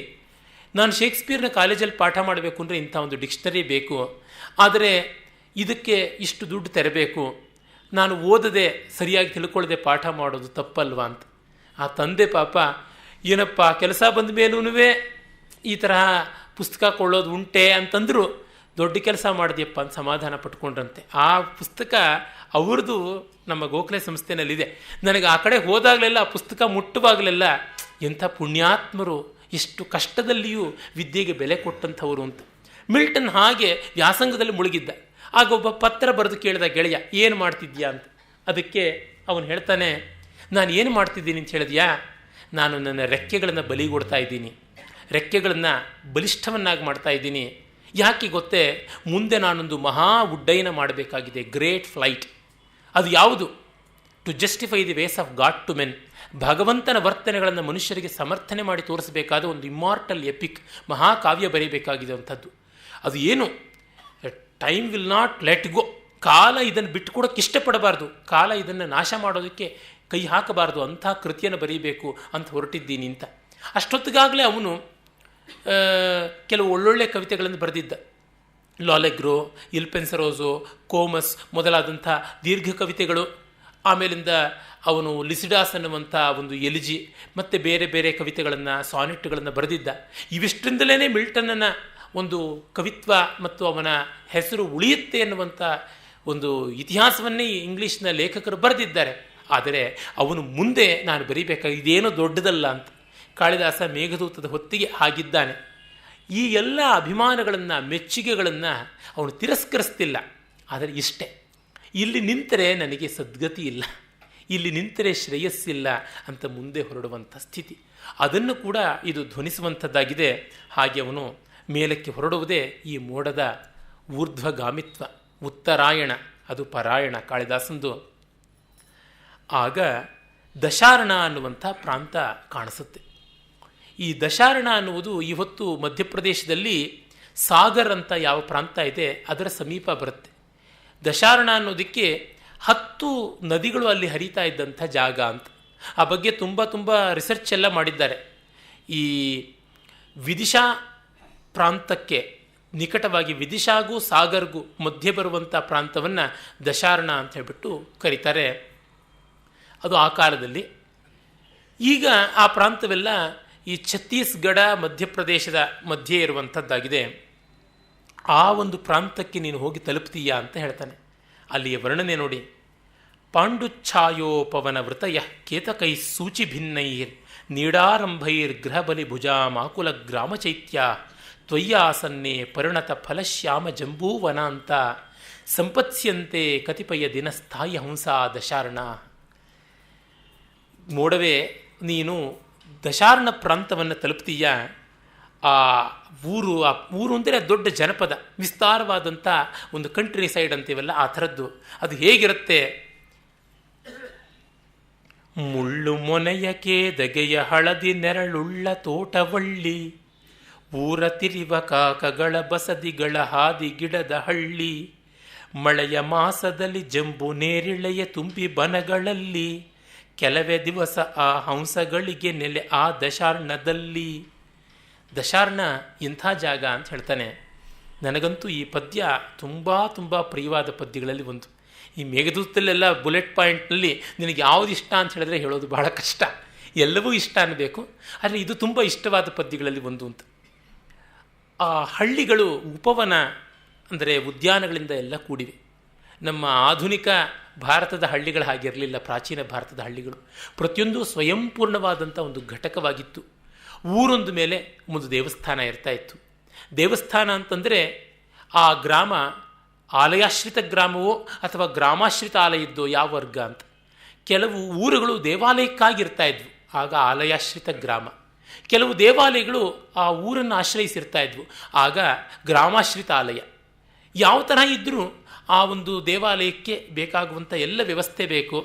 ಜೊತೆಗೆ ಹತ್ತಿರದಲ್ಲೇ ಒಂದು ಶೃಂಗಾರೋದ್ಯಾನ ಅಂತ ದೇವತೆಗಳಿಗೆ ಅಲಂಕಾರ ಮಾಡುವ ಹೂಗಳಿಗಾಗಿಯೇ ಒಂದು ತೋಟ ಬೆಳೆಸ್ತಾ ಇದ್ರು. ಅದಲ್ಲದೆ ಬೇರೆ ಬೇರೆ ಶ್ರೀಮಂತರುಗಳು ಬೇರೆ ಬೇರೆ ನೆಡುತೋಪುಗಳನ್ನು ಮಾಡ್ತಾ ಇದ್ರು. ಊರಿನ ಸುತ್ತಲೂ ತೋಪುಗಳು ಎಲ್ಲ ಸಸ್ಯಶ್ಯಾಮಲವಾಗಿರ್ತಾ ಇದ್ವು ಅಂತ ನಿಮಗೆ ಶಾಸನಗಳಿಂದ ಕೂಡ ಗೊತ್ತಾಗುವಂಥದ್ದು. ಶಾಸನಗಳನ್ನು ಪ್ರಾಚೀನ ಭಾರತದ ವಾಸ್ತವ ಚಿತ್ರಣಕ್ಕೆ ಬೇಕಾದಂಥ ಆಕಾರ ಕೊಟ್ಟಿರುವಂಥವು ಅಂತ ಗಮನಿಸಿದ್ದೀವಿ. ಹಾಗಾಗಿ ಪಾಂಡುಚ್ಛಾಯೋಪವನ ವೃತಯ ಕೇತಕೈ ಸೂಚಿ ಭಿನ್ನೈ. ಈಗ ಕೇದಿಗೆ ಹೂಗಳು ಬೀಳುವಂಥ ಕಾಲ, ಅದನ್ನು ತಗೊಂಡಿದ್ದಾನೆ. ಈಗ ಸ್ವಲ್ಪ ಅರಳಿವೆ. ಈ ಬೇಲಿಗೆ ಕೇದಿಗೆ ಗಿಡವನ್ನು ಬೆಳೆಸ್ತಾ ಇದ್ರು ಅಂತ. ಕೇದಿಗೆ ಗಿಡವನ್ನು ಬೇಲಿಗೆ ಬಳಸೋದ್ರಿಂದ 2 ಅಡ್ವಾಂಟೇಜು. ಒಂದು ಸುಂದರವಾದ ಪರಿಮಳ, ಜೊತೆಗೆ ರಕ್ಷಣೆ, ಮುಳ್ಳು. ಹೀಗೆ 2 ರೀತಿಯಲ್ಲಿ ಆಗುತ್ತವೆ. ಸೊಗಸಾದ ಒಂದು ಬೆಳೆಯೂ ಆಗುತ್ತೆ, ಹೂವಿನ ಬೆಳೆಯೂ ಆಗುತ್ತೆ, ಜೊತೆಗೆ ರಕ್ಷಣೆಯೂ ಆಗುತ್ತೆ ಎನ್ನುವಂತೆ ಆ ಇಡೀ ಹಳ್ಳಿಯ ಒಂದು ತೋಪುಗಳು, ತೋಟಗಳಿಗೆ ಈ ಕೇದಿಗೆಯ ಬೇಲಿ ಇರ್ತಾ ಇತ್ತು ಅಂತ. ಈಗಲೂ ಆ ಪ್ರಾಂತದಲ್ಲಿ ಇವೆಲ್ಲ ಇವೆ ಅಂತ ನಾನು ಕೇಳಿದ್ದೀನಿ. ಮತ್ತು ಅಲ್ಲಿಯ ಮರಗಳು, ಚೈತ್ಯ ಅಂತಂದರೆ ಮರ ಅಂತ. ಬೇಂದ್ರೆಯವರು ಸೇರಿದಂತೆ ಅನೇಕ ಜನ ಚೈತ್ಯ ಅನ್ನೋದಕ್ಕೆ ಬಸದಿ ಅಂತ, ಬೌದ್ಧರ ಆಲಯ, ಸ್ತೂಪ ಅಂತ ಕೊಟ್ಟಿದ್ದಾರೆ. ಅದು ಇಲ್ಲಿ ಒಗ್ಗುವಂಥದ್ದಲ್ಲ. ಅದಕ್ಕೆ ಕಾರಣ ಮುಂದೆ ಹೇಳ್ತೀನಿ. ಚಿತಾ ಅಂತಂದರೆ ಸಂಚಿತವಾದದ್ದು, ಸೇರಿಸಿದ್ದು ಅಂತ ಅರ್ಥ, ಒಟ್ಟುಗೂಡಿಸಿದ್ದು ಅಂತ. ನಾವು ಒಟ್ಟುಗೂಡಿಸೋದು ಒಂದೇ, ಸಾಯುವಾಗ ಫ್ಯೂನರಲ್ ಫೈರ್ ಅಂತೀವಲ್ಲ, ಅದೇ ಒಟ್ಟುಗೂಡಿಸುವಿಕೆ. ಇನ್ನೆಲ್ಲ ಬದುಕಿನಲ್ಲಿ ನಾವು ಕಾಲವನ್ನು ಕಳೆದದ್ದೇ, ಎಲ್ಲವನ್ನೂ ಕಳೆದದ್ದೇ ತಾನೆ. ಸಂಪಾದಿಸಿದ್ದನ್ನು ಕಳೀತೀವಿ. ಈ ದೇಹವೂ ಕೂಡ ವಿಘಟಿತವಾಗಿ ಹೋಗುತ್ತೆ. ಕಾಲ ಕಳೆದ್ವಿ, ಎಲ್ಲ ಭೋಗಾನ ಭುಕ್ತ ವಯಮೇವ ಭುಕ್ತ, ಕಾಲೋನ ಯಾತೋ ವಯಮೇವ ಯಾತ ಅಂತೆಲ್ಲ ಭರ್ತೃಹರಿ ಹೇಳಿದ್ದಾನಲ್ಲ. ಹಾಗೆ ಈ ಚಿತೆಯಲ್ಲಿ ಮಾತ್ರ ಆ ಸೌದೆ ಎಲ್ಲವನ್ನ ಸೇರಿಸಿ ಒಟ್ಟೋಣ, ಕಟ್ತೀವಲ್ಲ, ಅದು ಚಿತ. ಚಯನೆ ಅನ್ನುವಂಥ ಧಾತುವಿನಿಂದ ಬಂದಂಥದ್ದು. ಅದರ ಮೇಲೆ ಯಾವುದನ್ನಾದರೂ ಬೆಳೆಸಿದಾಗ ಅದು ಚಿತಾಯಾಹ ಇದಂ ಚೈತ್ಯಂ ಅಂತ. ನಮ್ಮಲ್ಲಿ ಹಿಂದೆ ಎಲ್ಲ ಸ್ಮಾರಕ ವೃಕ್ಷಗಳನ್ನು, ಈಗಲೂ ಅಷ್ಟೇ ಸ್ವಾಮಿಗಳು ಅವ್ರದ್ದೆಲ್ಲ ಒಂದು ಬೃಂದಾವನದಲ್ಲಿ ಒಂದು ತುಳಸಿ ನೆಡುವಂಥದ್ದು ಎಲ್ಲ ಉಂಟಲ್ಲ. ಚಿತೆ ಒಬ್ಬರನ್ನ ಅಂತ್ಯಷ್ಟಿಗಾಗಿ ಬಳಸಿದ ಮೇಲೆ ಅದರ ಮೇಲೆ ಒಂದು ಬೀಜ ಇಟ್ಟು ಆ ಒಂದು ಮರವನ್ನು ಬೆಳೆಸೋದು. ಆ ಮರ ಈ ಚಿತೆಯ ಬೂದಿಯನ್ನೆಲ್ಲ ಹೀರಿಕೊಂಡು ಚೆನ್ನಾಗಿ ಸೊಂಪಾಗಿ ಬೆಳೆಯುತ್ತೆ. ಅದು ಪೂಜಾ ವೃಕ್ಷವಾಗುತ್ತೆ ನಮಗೆ.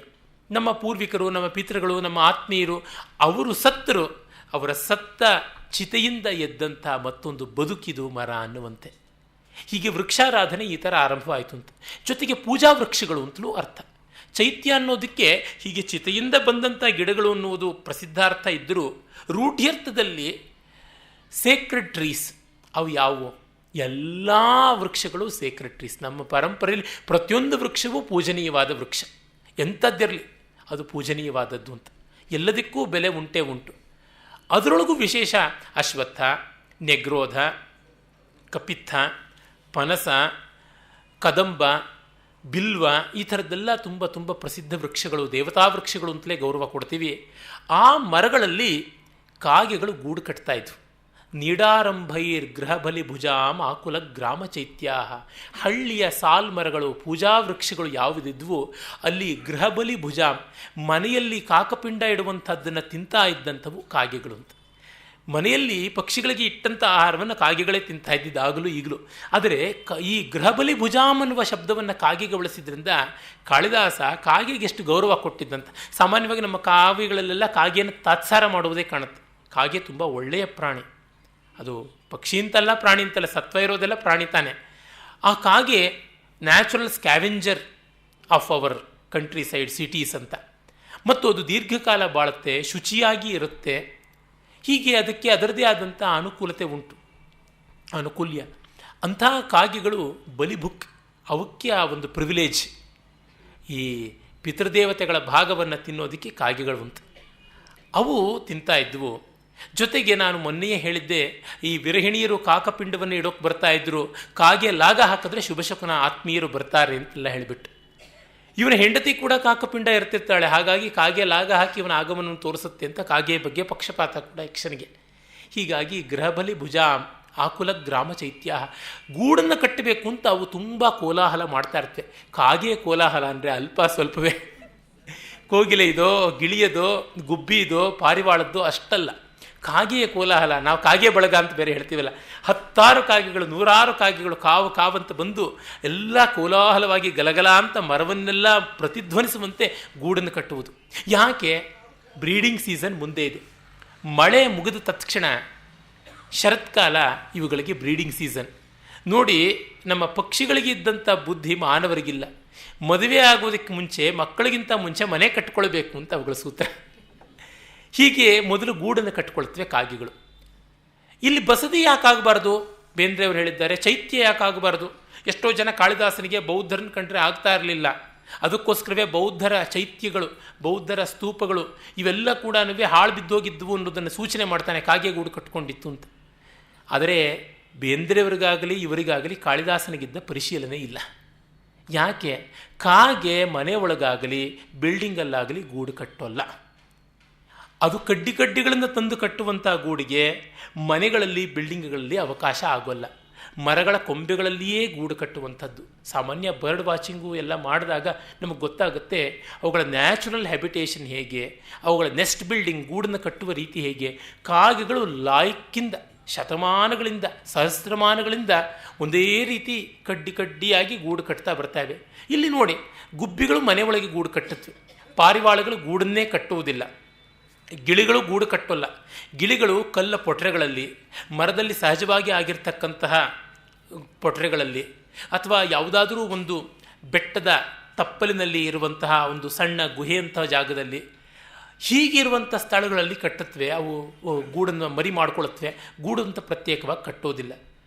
ಗುಬ್ಬಿಗಳು ಮನೆ ಒಳಗೆ ಕಟ್ಟುತ್ತವೆ. ಅದಕ್ಕೆ ಗೃಹ ಕಲವಿಂಕ ಅಂತಲೇ ಅದನ್ನು ಹೇಳ್ತಾರೆ. ಮನೆ ಗುಬ್ಬಿನೇ ಹೌದು, ಮನೆಯ ಜೊತೆಗಿರುವಂಥದ್ದು ಅಂತ. ಆದರೆ ಕಾಗೆ ಹಾಗಲ್ಲ, ಅದು ಸ್ವಂತವಾಗಿ ಕಟ್ಟಿಕೊಳ್ಳುತ್ತೆ. ಕೋಗಿಲೆ ಗೂಡು ಕಟ್ಟುವುದೇ ಇಲ್ಲ, ನಮಗೂ ಅದು ಗೊತ್ತಿರುವಂಥದ್ದು. ಹೆಚ್ಚು ಎತ್ತರವಾಗಿ ನಮಗೆ ಪ್ರಕಟವಾಗಿ ಕಾಣುವಂಥ ಗೂಡು ಕಾಗೆ ಇದೆ ಅಥವಾ ಗೀಜಿಗನದೆ. ಇವೆರಡು ಗೀಜಿಗ ಕಟ್ಟುವಂಥ ರೀತಿಯೇ ಬೇರೆ. ಕಾಗೆಗೂ ಗೀಜಿಗಕ್ಕೂ ಅಜಗಜಾಂತರ.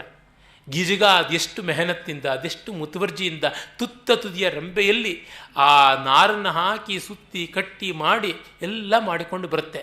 ಅದು ಮತ್ತೆ ಟ್ರೈ ಮಾಡುತ್ತಂತೆ, ಎಷ್ಟೆಷ್ಟೋ ಗೂಡುಗಳನ್ನೆಲ್ಲ ಟ್ರೈ ಮಾಡಿ ಅದರ ಹೆಣ್ಣು ಗೀಜಿಗಕ್ಕೆ ಒಪ್ಪಿಗೆ ಆಗಬೇಕು ಗೂಡು. ಅದು ಎಸ್ ಅಂತ ಕೊಟ್ಟರೆ ಕಟ್ಟಿ ಮುಂದುವರಿಯುತ್ತೆ. ಇಲ್ಲದೆ ನೀವು ನೋಡಿರ್ಬೋದು ಎಷ್ಟೋ ಅಪೂರ್ಣವಾದಂಥ ಗೂಡುಗಳು ಪೂರ್ಣವಾದ ಗೂಡಿನ ಜೊತೆಗೆ ತೊಂಗಲಾಡ್ತಾ ಇರುವಂಥದ್ದು. ಅದು ಏನು ಸುಮ್ಮನೆ ಬಿಟ್ಟಿದ್ದಲ್ಲ, ಆ ಮಿಸೆಸ್ ಗೀಜಿಗಕ್ಕೆ ಇಷ್ಟ ಆಗಲಿಲ್ಲ ಅಂತ ಬಿಟ್ಟಿರುವಂಥದ್ದು. ನಮ್ಮಲ್ಲಿ ಇವತ್ತು ಕೂಡ ಅಷ್ಟಾಗಿ ಇಲ್ಲ. ಹೆಂಡತಿನ ಕೇಳಿ ಮನೆ ಪ್ಲ್ಯಾನ್ ಮಾಡಬೇಕು ಅಂತ. ಆದರೆ ಪಕ್ಷಿ ಪ್ರಪಂಚದಲ್ಲಿ ಇದೆಯಲ್ಲ ಅದು. ಕಾಳಿದಾಸ ಈ ಥರ ಸೂಕ್ಷ್ಮಗಳನ್ನು ಎಷ್ಟನ್ನೋ ಕಂಡವನಾದ ಕಾರಣ ಅದು ಚೈತ್ಯ ಅಂತಂದರೆ ಕಾಗೆ ಗೂಡು ಕಟ್ಟುವಂತಹ ಪೂಜಾ ವೃಕ್ಷಗಳು. ಈ ಪೂಜಾ ವೃಕ್ಷಗಳ ಮೇಲೆ ಗೂಡು ಕಟ್ಟೋದಕ್ಕೆ ಏನು ಕಾರಣ? ಅವುಗಳ ಮೇಲೆ ಮನುಷ್ಯರು ಹಲ್ಲೆ ಮಾಡೋಲ್ಲ. ಅಶ್ವತ್ಥ, ನೆಗ್ರೋಧ ಈ ಥರದ ಕೊಂಬೆಗಳನ್ನು ಕತ್ತರಿಸೋದಿಲ್ಲ. ಹಾಗಾಗಿ ತಮ್ಮ ಗೂಡುಗಳು ರಕ್ಷಿತವಾಗುತ್ತವೆ ಅಂತ ಅವು ಅಬ್ಸರ್ವ್ ಮಾಡಿವೆ. ಗೃಹಬಲಿ ಬುಕ್ಗಳು ಮನೆಯಲ್ಲಿ ಕಾಕಪಿಂಡ ಇಡುವುದನ್ನು ತಿಂದು ತಿಂದು ಬೆಳೆದಿರುವುದರಿಂದ ಇವರು ಯಾವುದನ್ನು ಪೂಜೆ ಮಾಡ್ತಾರೆ, ಯಾವುದನ್ನು ಕತ್ತರಿಸ್ತಾರೆ, ಯಾವುದನ್ನು ಗೌರವಿಸ್ತಾರೆ, ಇದೆಲ್ಲ ನೋಡಿರುವಂಥದ್ದು ಕಾಣುತ್ತೆ. ಹೀಗೆ ಎಷ್ಟು ಅಬ್ಸರ್ವೇಷನ್ ಕಾಳಿದಾಸಂದು. ಅಂದರೆ ಎಂಥದ್ದೋ ಒಂದು ಸಂಸ್ಕೃತ ಬರುತ್ತೆ ಅಂತ ಬರೆಯುವಂಥದ್ದಲ್ಲ, ಜೀವನವನ್ನು ಹೀರಿಕೊಂಡು ಬರೆದಂಥದ್ದು ಪರಿಶೀಲನೆ.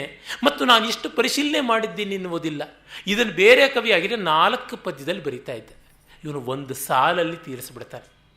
ಮಿಕ್ಕ ಕವಿಗಳು ಗತಿಯಿಲ್ಲದೆ ಒಂದೇ ಐಡಿಯಾನ ಹಿಂಜಿ ಹಿಸುಕಿ ವಿಸ್ತಾರ ಮಾಡಿದ್ರೆ, ಇವನು ಭಾವ ಭಾಷೆಗಳ ಸಮ್ರಾಟ್, ಸರಸ್ವತಿಯ ಸಾಕಾರ, ಇದು ನೋಡಿ ಇಲ್ಲಿ ಅಂತ ಅಲ್ಲಲ್ಲಲ್ಲಿ ಹಾಗೆ ಬಿಸಾಕ್ಬಿಡ್ತಾನೆ. ಕೇರ್ಲೆಸ್ ಅಂತ ಅನ್ಬೋದು. ಆದರೆ ಅದರೊಳಗೆ ಎಷ್ಟು ಎಚ್ಚರ, ಎಷ್ಟು ಚಚ್ಚರ. ಯಾವುದನ್ನು ಕಾಳಿದಾಸ ಸೂಚಿಸ್ತಾನೋ ಅದನ್ನು ಭೌಭೂತಿ ಬಣ್ಣಿಸ್ತಾನೆ ಅಂತ ಗಾದೆ ಇದೆ. ಇವನು ಒಂದು ಮಾತಲ್ಲಿ ಹೇಳಿದ್ದಕ್ಕೆ ಅವನು 4 ಪದ್ಯ ಇಟ್ಕೊಳ್ತಾನೆ, ಬಾಣಭಟ್ಟ 4 ಪುಟ ಇಟ್ಕೊಳ್ತಾನೆ. ಇದು ನಮ್ಮ ಕಾವ್ಯ ಮೀಮಾಂಸೆಯಿಂದ ಗೊತ್ತಾಗುವಂಥ ಸೂಕ್ಷ್ಮತೆ. ಆಮೇಲೆ ತ್ವಯ್ಯಾಸನ್ನೇ ಪರಿಣತ ಫಲಶ್ಯಾಮ ಜಂಬೂವನ ಅಂತ, ಇದು ನೀನು ಬಂದೆ, ಮಳೆಗಾಲ ಬಂತು, ಹಣ್ಣಾಗುವಂತಹ ನೇರಳೆಗಳು ಕಾಣಿಸುತ್ತವೆ. ನೇರಳೆ ಹಣ್ಣಾಗಿರುತ್ತೆ. ಮಳೆಗಾಲದಲ್ಲಿ ಆ ನೇರಳೆ ಹಸುರಾದದ್ದು, ಸ್ವಲ್ಪ ಮಟ್ಟಿನ ನಸು ಗುಲಾಬಿಯ ಬಣ್ಣ ಬಂದದ್ದು, ಆಮೇಲೆ ಕೆಂಪಾದದ್ದು, ಮತ್ತು ಒಂದು ಸ್ವಲ್ಪವಾಗಿ ಊದಾ ಬಣ್ಣಕ್ಕೆ ಬಂದದ್ದು, ಮತ್ತು ಗಾಢವಾಗಿ ಇಂಡಿಗೋ ಬಣ್ಣಕ್ಕೆ ಬಂದು ದಟ್ಟ ಕಪ್ಪೆ ಅನ್ನುವಂತೆ ಆಗಿದೆ. ಅದನ್ನು ಹಿಸುಕಿ ನೋಡಿದ್ರೆ ಮಾತ್ರ ಅದರೊಳಗೆ ನೇರಳೆಯ ಜಾಂಬಳಿ ಬಣ್ಣ ಅಂತ ಗೊತ್ತಾಗುತ್ತೆ. ಇಲ್ಲದೆ ಅದು ಕಪ್ಪು ಬಣ್ಣದ ದ್ರಾಕ್ಷಿ ಇದ್ದಂತೆಯೇ ಕಾಣಿಸುತ್ತೆ. ಇಷ್ಟು ಬಣ್ಣಗಳು ವ್ಯತ್ಯಾಸ ಮಳೆಗಾಲದಲ್ಲಿ ಕಾಣಿಸ್ತಾ ಹೋಗುತ್ತೆ. ಒಂದು ಗೊಂಚಲಿನಲ್ಲಿ ಇಷ್ಟು ಕಾಣಿಸುತ್ತೆ. ಇಂಥ ಒಂದು ಹಣ್ಣಾದ ಆ ನೇರಳೆ ಫಲಗಳು ಇವೆಯಲ್ಲ, ಅವನ್ನು ನೀನು ಕಾಡುಗಳಲ್ಲಿ ವನಗಳಲ್ಲಿ ನೋಡ್ತೀಯ. ಈ ನೇರಳೆ ಮರದ ಕೊಂಬೆಗಳು ಬಹಳ ಪೆಳಸು, ಕಾಲಿಟ್ಟರೆ ಮುರಿದು ಹೋಗ್ಬಿಡುತ್ತವೆ. ಹಾಗಾಗಿ ಯಾರೂ ಹತ್ತೋಕ್ಕಾಗೋದಿಲ್ಲ. ಅದರಿಂದ ಹಣ್ಣುಗಳು ಚೆನ್ನಾಗಿ ಹಣ್ಣಾಗೋವರೆಗೂ ಇರುತ್ತವೆ, ತಾವಾಗಿ ಬೀಳಬೇಕು ಅಷ್ಟೇ. ಈ ರೀತಿಯಾದಂಥ ಸೂಚನೆಯೂ ಅಲ್ಲಿ ಉಂಟು. ಮತ್ತು ಸಂಪತ್ಸ್ಯಂತೆ ಕತಿಪಯ ದಿನ ಸ್ಥಾಯಿ ಹಂಸಾಹ, ಇಲ್ಲಿ ಕೆಲವೊಂದು ದಿವಸ ಮಾತ್ರ ಹಂಸಗಳು ನಿಲ್ಲುತ್ತವೆ. ಅಂಥದ್ದು ಈ ದಶಾರ್ಣ ಅಂತ. ಅಲ್ಲಿ ಈಗಲೂ ಕೂಡ ಅವರು ಡಾಕ್ಟರ್ ಭಾವೆಯವರು ತಮ್ಮ ಸಂಶೋಧನೆಯಿಂದಲೂ ತೋರಿಸಿದ್ದಾರೆ. ಆ ದಶಾರ್ಣದ ಪ್ರಾಂತದ ಸರೋವರಗಳಲ್ಲಿ ಕೆಲವು ದಿವಸ ಕಾಲ ಹಂಸಗಳು ತಂಗಿ ಹೋಗುತ್ತವೆ ಅಂತ. ಈ ಹಂಸಗಳು ಮಳೆಗಾಲ ಬರ್ತಾ ಇದ್ದಂತೆ ದಕ್ಷಿಣ ಭಾರತದಿಂದ ಮಾನಸ ಸರೋವರಕ್ಕೆ ಬರುತ್ತವೆ. ಮಾನಸ ಸರೋವರದಲ್ಲಿ ಸದಾ ತಿಳಿಯಾದ ನೀರಿರುತ್ತೆ.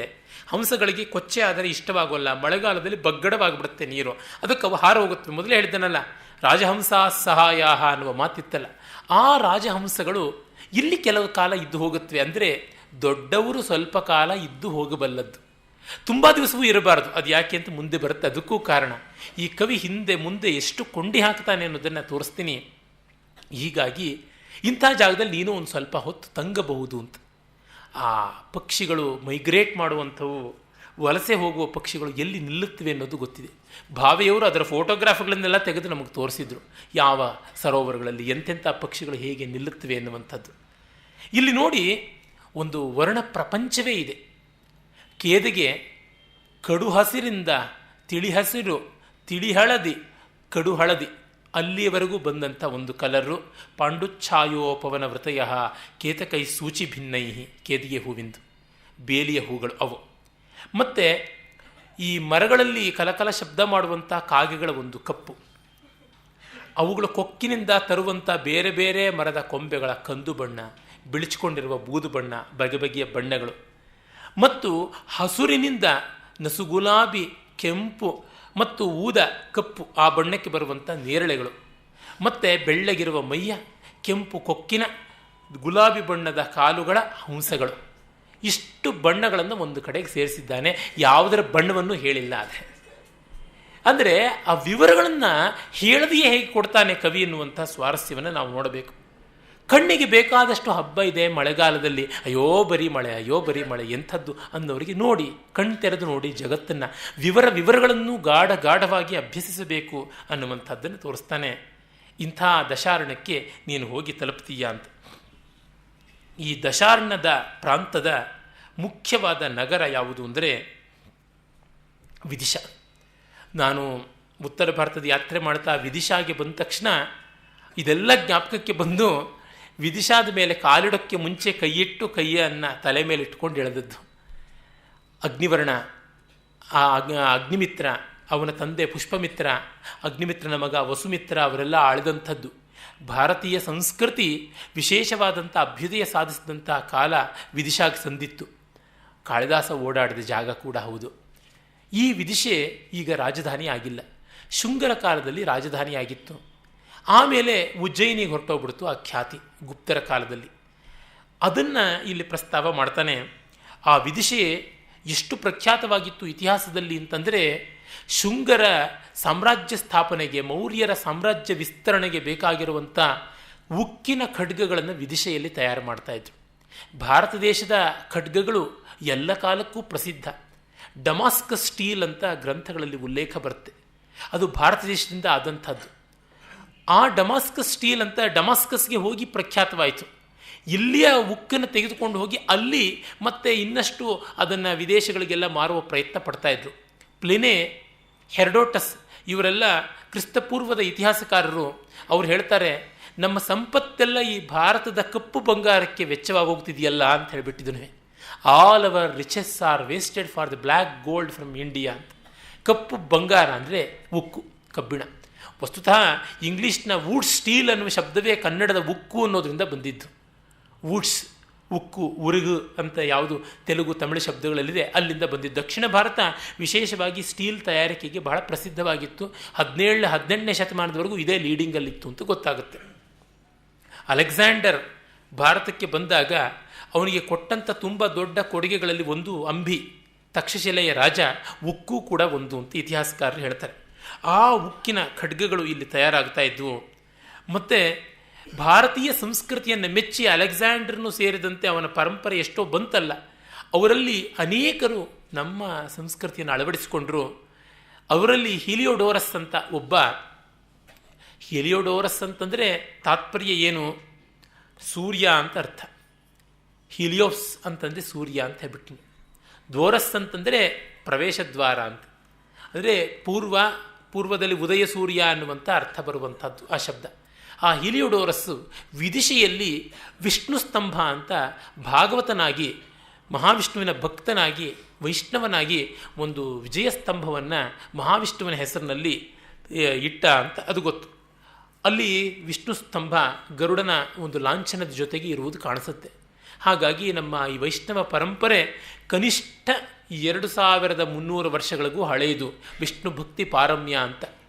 ಆದರೆ ನಮ್ಮಲ್ಲಿ ಎಂತೆಂಥದ್ದೆಲ್ಲ ಎಡವಟ್ಟುಗಳು ನಮ್ಮ ಆಂಥ್ರೋಪಾಲಜಿಸ್ಟ್ಗಳು ಮಾಡಿದ್ದಾರೆ ಅಂದರೆ, ಈ ವೈಷ್ಣವ ಅನ್ನೋದು ಅನಾರ್ಯವಾದದ್ದು ಹಾಗೆ ಹೀಗೆ ಅಂತ ಅದು ಯಾವುದೂ ಅಲ್ಲ. ಇರಲಿ, ಅವನು ಹಾಗೆ ಬಂದದ್ದು ಭಾಗಭದ್ರ ಅಂತ ಆಗ ಅಲ್ಲಿ ವಿದಿಶೆಯನ್ನು ಆಳ್ತಾ ಇದ್ದಂಥ ಒಬ್ಬ ರಾಜನ ಆಸ್ಥಾನಕ್ಕೆ ಅಂತನ್ನೋದನ್ನು ಎಲ್ಲ ನಾವು ಇತಿಹಾಸದಲ್ಲಿ ಕಾಣ್ತೀವಿ. ಈ ಒಂದು ಹತ್ತಿರದಲ್ಲೇ ಬೇತ್ವಾ ಅಂತ ಒಂದು ನದಿ ಇದೆ ಈಗಲೂ ವಿದಿಶೆ ಹತ್ತಿರ. ಅದೇ ಕಾಳಿದಾಸ ಮುಂದೆ ಹೇಳುವಂಥ ವೇತ್ರವತಿ ಅನ್ನುವಂಥ ನದಿ ಇಲ್ಲಿ ಬರುತ್ತೆ. ಈ ವೇತ್ರವತಿ ಅಂತಂದರೆ ಬೆತ್ತದ ಗಿಡಗಳು ಅದರ ದಡದಲ್ಲಿ ತುಂಬ ಬೆಳೀತಾ ಇತ್ತು. ಈ ಬೆತ್ತದ ಇಂಡಸ್ಟ್ರಿ ಕೂಡ ತುಂಬ ಪ್ರಸಿದ್ಧವಾಗಿತ್ತು ವಿದಿಶೆಯಲ್ಲಿ ಅಂತ ಗೊತ್ತಾಗುತ್ತೆ. ಹೀಗೆ ವಿದಿಶೆ ರಾಜಧಾನಿಯಾಗಿ ಮತ್ತು ಸಾಂಸ್ಕೃತಿಕ ಕ್ಷೇತ್ರವಾಗಿ, ಮತ್ತು ವಿದಿಶಾಗೆ 6 ಕಿಲೋಮೀಟರ್ ದೂರದಲ್ಲೇ ಸಾಂಚಿ ಇರೋದು. ಸಾಂಚಿ ವಿದಿಶಾ ಅಶೋಕನ ರಾಜಧಾನಿಗಳಲ್ಲಿ ಒಂದಾಗಿತ್ತು. ಆ ವಿದಿಶಾದಲ್ಲೇ ಇದ್ದು ಅವನು ಸಾಂಚಿಯ ಸ್ತೂಪ ಎಲ್ಲ ಕಟ್ಟಿಸಿದ ಅಂತ ನಮಗೆ ಇತಿಹಾಸದಿಂದ ಗೊತ್ತಾಗುತ್ತೆ.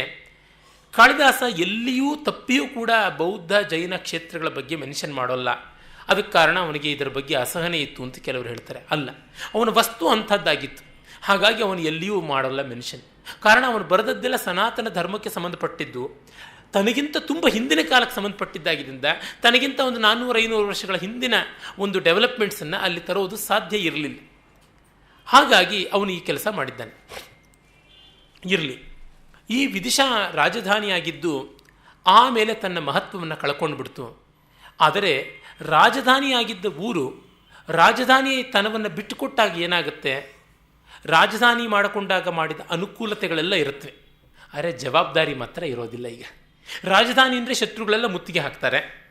ಈಗ ರಾಜಧಾನಿ ಅದು ಬದಲಾಗಿ ಬೇರೆ ಆಯಿತು ಅಂತಂದರೆ ಮೊದಲು ಮಾಡಿದ ಇನ್ಫ್ರಾಸ್ಟ್ರಕ್ಚರ್ ಎಲ್ಲ ಇರುತ್ತೆ. ಆ ಇನ್ಫ್ರಾಸ್ಟ್ರಕ್ಚರ್ಗೆ ತಕ್ಕಂತೆ ಜನಗಳ ಜೀವನ ಕೂಡ ಇರುತ್ತೆ. ಆದರೆ ಅವರಲ್ಲಿ ರಾಜಧಾನಿಗಿರುವಂಥ ಒಂದು ಶಿಸ್ತು ಇರೋದಿಲ್ಲ, ರಾಜದಂಡ ಇಮ್ಮಿಡಿಯೇಟಾಗಿ ಬರುತ್ತೆ ಅನ್ನೋದು ಇರೋಲ್ಲ. ಹಾಗಾಗಿ ಇನ್ಫ್ರಾಸ್ಟ್ರಕ್ಚರ್ ಬಹಳ ಲಕ್ಸುರಿಯಸ್ ಆಗಿದೆ, ಆದರೆ ದಂಡ ಇಲ್ಲ ಅಂದರೆ ಭೋಗ ತಾಂಡವಿಸುತ್ತೆ. ಅದು ವಿದಿಶೆಗೆ ಆಗ ಬಂದಿತ್ತು, ಅದನ್ನು ಅವನು ಹೇಳ್ತಾನೆ. ಈಗ ನೋಡಿ, ತೇಷಾಂ ದಿಕ್ಷು ಪ್ರಥಿತ ವಿದಿಶಾ ಲಕ್ಷಣಾಂ ರಾಜಧಾನೀಂ ಗತ್ವಾ ಸದ್ಯ ಫಲಮವಿಕಲಂ ಕಾಮುಕತ್ವಸ್ಯ ಲಬ್ಧ್ವಾ ತೀರೋಪಾಂತಸ್ತನಿತ ಸುಭಗಂ ಪಾಸ್ಯಸಿ ಸ್ವಾದು ಯಸ್ಮಾತ್ ಸಭ್ರೂಭಂಗಂ ಮುಖಮಿವ ಪಯೋ ವೇತ್ರವತ್ಯಾಶ್ಚಲೋರ್ಮಿ. ಅಲ್ಲಿ ವಿದಿಶೆಯ ಹತ್ತಿರ ವೇತ್ರವತಿ, ಬೇತ್ವಾ ನದಿ ಹರಿಯುತ್ತೆ. ದಿಕ್ಕು ದಿಕ್ಕಿನಲ್ಲಿ ವಿದಿಶೆಯೆಂದು ಹೆಸರಾದ ರಾಜಧಾನಿ, ಅಲ್ಲಿ ಹೋಗಿ ಬಯಸಿದಂಥ ಹಣ್ಣು ತಿನ್ನು ಕಾಮುಕ ನೀ. ಹುಬ್ಬು ಮುರಿವ ಬೆಡಗುಳ್ಳ ಮುಖಕ್ಕೆ ಸರಿ ವೇತ್ರವತಿಯ ನೀರು, ಅವಳ ಬಳಿಗೆ ಗುಡುಗುಡಿಸಿ ಸೊಬಗ ನೀನವಳ ಸವಿಯ ಹೀರು. ಈ ಮೋಡ ನಾಯಕ, ನದಿಗಳೆಲ್ಲ ನಾಯಕಿಯರು. ಇದು ಇಡೀ ಕಾವ್ಯದಲ್ಲಿ ಬರುವಂಥದ್ದು. ಅದರ ಜೊತೆಗೆ ಯಕ್ಷನಿಗೆ ಒಂದು ದುಃಖ ಇದೆ. ಮೋಡಕ್ಕೆ ಯಾವಾಗಂದರೆ ಆವಾಗ ತನ್ನ ನಾಯಕಿಯನ್ನು ಹೋಗಿ ನೋಡುವ ಸೌಕರ್ಯ ಉಂಟು, ಆಕಾಶಗಾಮಿ, ತನಗೆ ಇಲ್ಲ. ಹಾಗಾಗಿ ನೀನು ತನಗಿಂತ ಉತ್ತಮ. ಯಾರು ಉತ್ತಮರಾಗಿದ್ದಾರೆ, ಯಾರಿಗೆ ಕಷ್ಟ ಇಲ್ಲ, ಅವರು ಕಷ್ಟದಲ್ಲಿರೋರನ್ನು ಉದ್ಧಾರ ಮಾಡಬೇಕು. ಇದು ಒಂದು ಧ್ವನಿ. ಮತ್ತು ಇವನಿಗೆ ಒಬ್ಬಳೇ ನಾಯಿಕೆ, ಮೋಡಕ್ಕೆ ಎಲ್ಲ ನದಿಗಳು ನಾಯಕಿಯರು. ಹಾಗಾಗಿ ಬಹುವಲ್ಲಭ ಮೋಡ. ಆ ಕಾರಣ ದಕ್ಷಿಣ ನಾಯಕ ಎಲ್ಲರ ಜೊತೆಗೂ ಪ್ರೀತಿಯಿಂದ ಇರುವಂಥವನು. ಅವನಿಗೆ ನನ್ನ ಬಗ್ಗೆನೂ ಪ್ರೀತಿ ಇರೋದು ಸಾಧ್ಯ. ಮತ್ತು ತನ್ನಂತಹ ವಿರಹಿಗಳ ಕಷ್ಟ ಏನು ಅಂತ ಅರ್ಥ ಮಾಡ್ಕೊಳ್ಳೋಕ್ಕೂ ಸಾಕು. ಇದೆಲ್ಲ ಐಡಿಯಾ ಇಟ್ಟುಕೊಂಡು ಮೋಡವನ್ನು ದೂತನನ್ನಾಗಿ ಮಾಡಿದ್ದಾನೆ. ಈ ಸಂದರ್ಭದಲ್ಲಿ ಆ ವೇತ್ರವತಿ ನಾಯಿಕೆ ನೋಡಿ, ಹೆಸರೇ ಎಷ್ಟು ಚೆನ್ನಾಗಿದೆ. ಬೆತ್ತಗಳು ತೀರದಲ್ಲೆಲ್ಲ ಸೊಂಪಾಗಿ ಬೆಳೆದಿರುತ್ತವೆ. ಆ ಬೆತ್ತಗಳು ಹೀಗೆ ಹಾಗೆ ಬಾಗುತ್ತಾ ಇರುತ್ತವೆ. ಆ ಇಡೀ ವೇತ್ರವತಿ ನದಿ ಪ್ರವಾಹ ಅಲೆ ಅಲೆಯಾಗಿ ಕೂಡಿದಂಥದ್ದು. ವೇತ್ರವತಿ ನದಿ ಪ್ರವಾಹದಲ್ಲಿ ಕಂಡುಬರುವ ಅಲೆಗಳು ಊರ್ಮಿಮಾಲ ಅಂತ ಕರಿತೀವಿ, ತರಂಗಮಾಲ.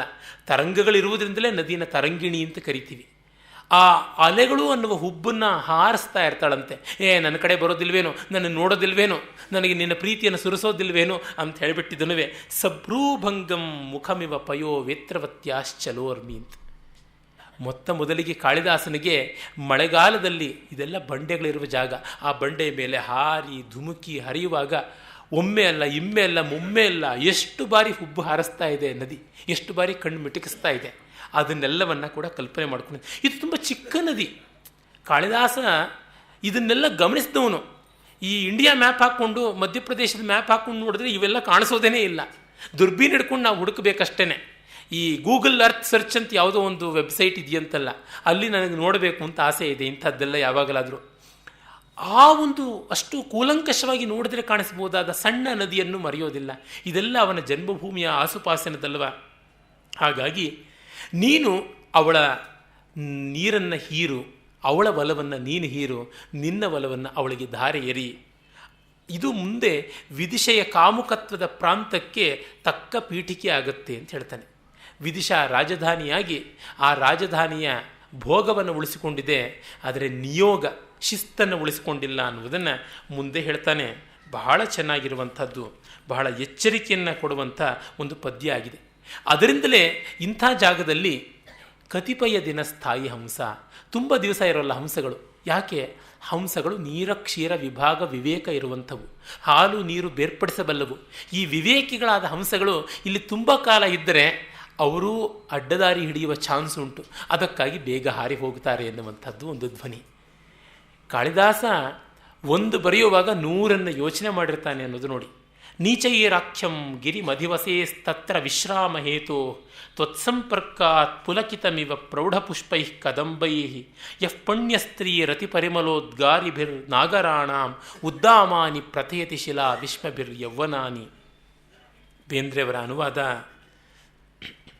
ನೀನು ಮುಟ್ಟೆ ಮೈ ಜುಮ್ಮು ತಟ್ಟಿತೋ ಅಗಲ ಹೂವ ತೆರೆದು ನೀಚಗಿರಿಯ ಕಡವಾಲೈಹವು ಹೋಗಲ್ಲಿ ಸಂದು ಮೆರೆದು ಅಲ್ಲಿ ನಲ್ಲ ಬೆಳೆ ಬಣ್ಣ ಕೂಟ ಹೊಸ ಗಂಪ ನುಗುಳುತಿಹುವು ನಾಗರಿಕರ ತಾರುಣ್ಯ ಮದವ ಕಲ್ಮಾಡ ಹೊಗಳುತಿಹುವು.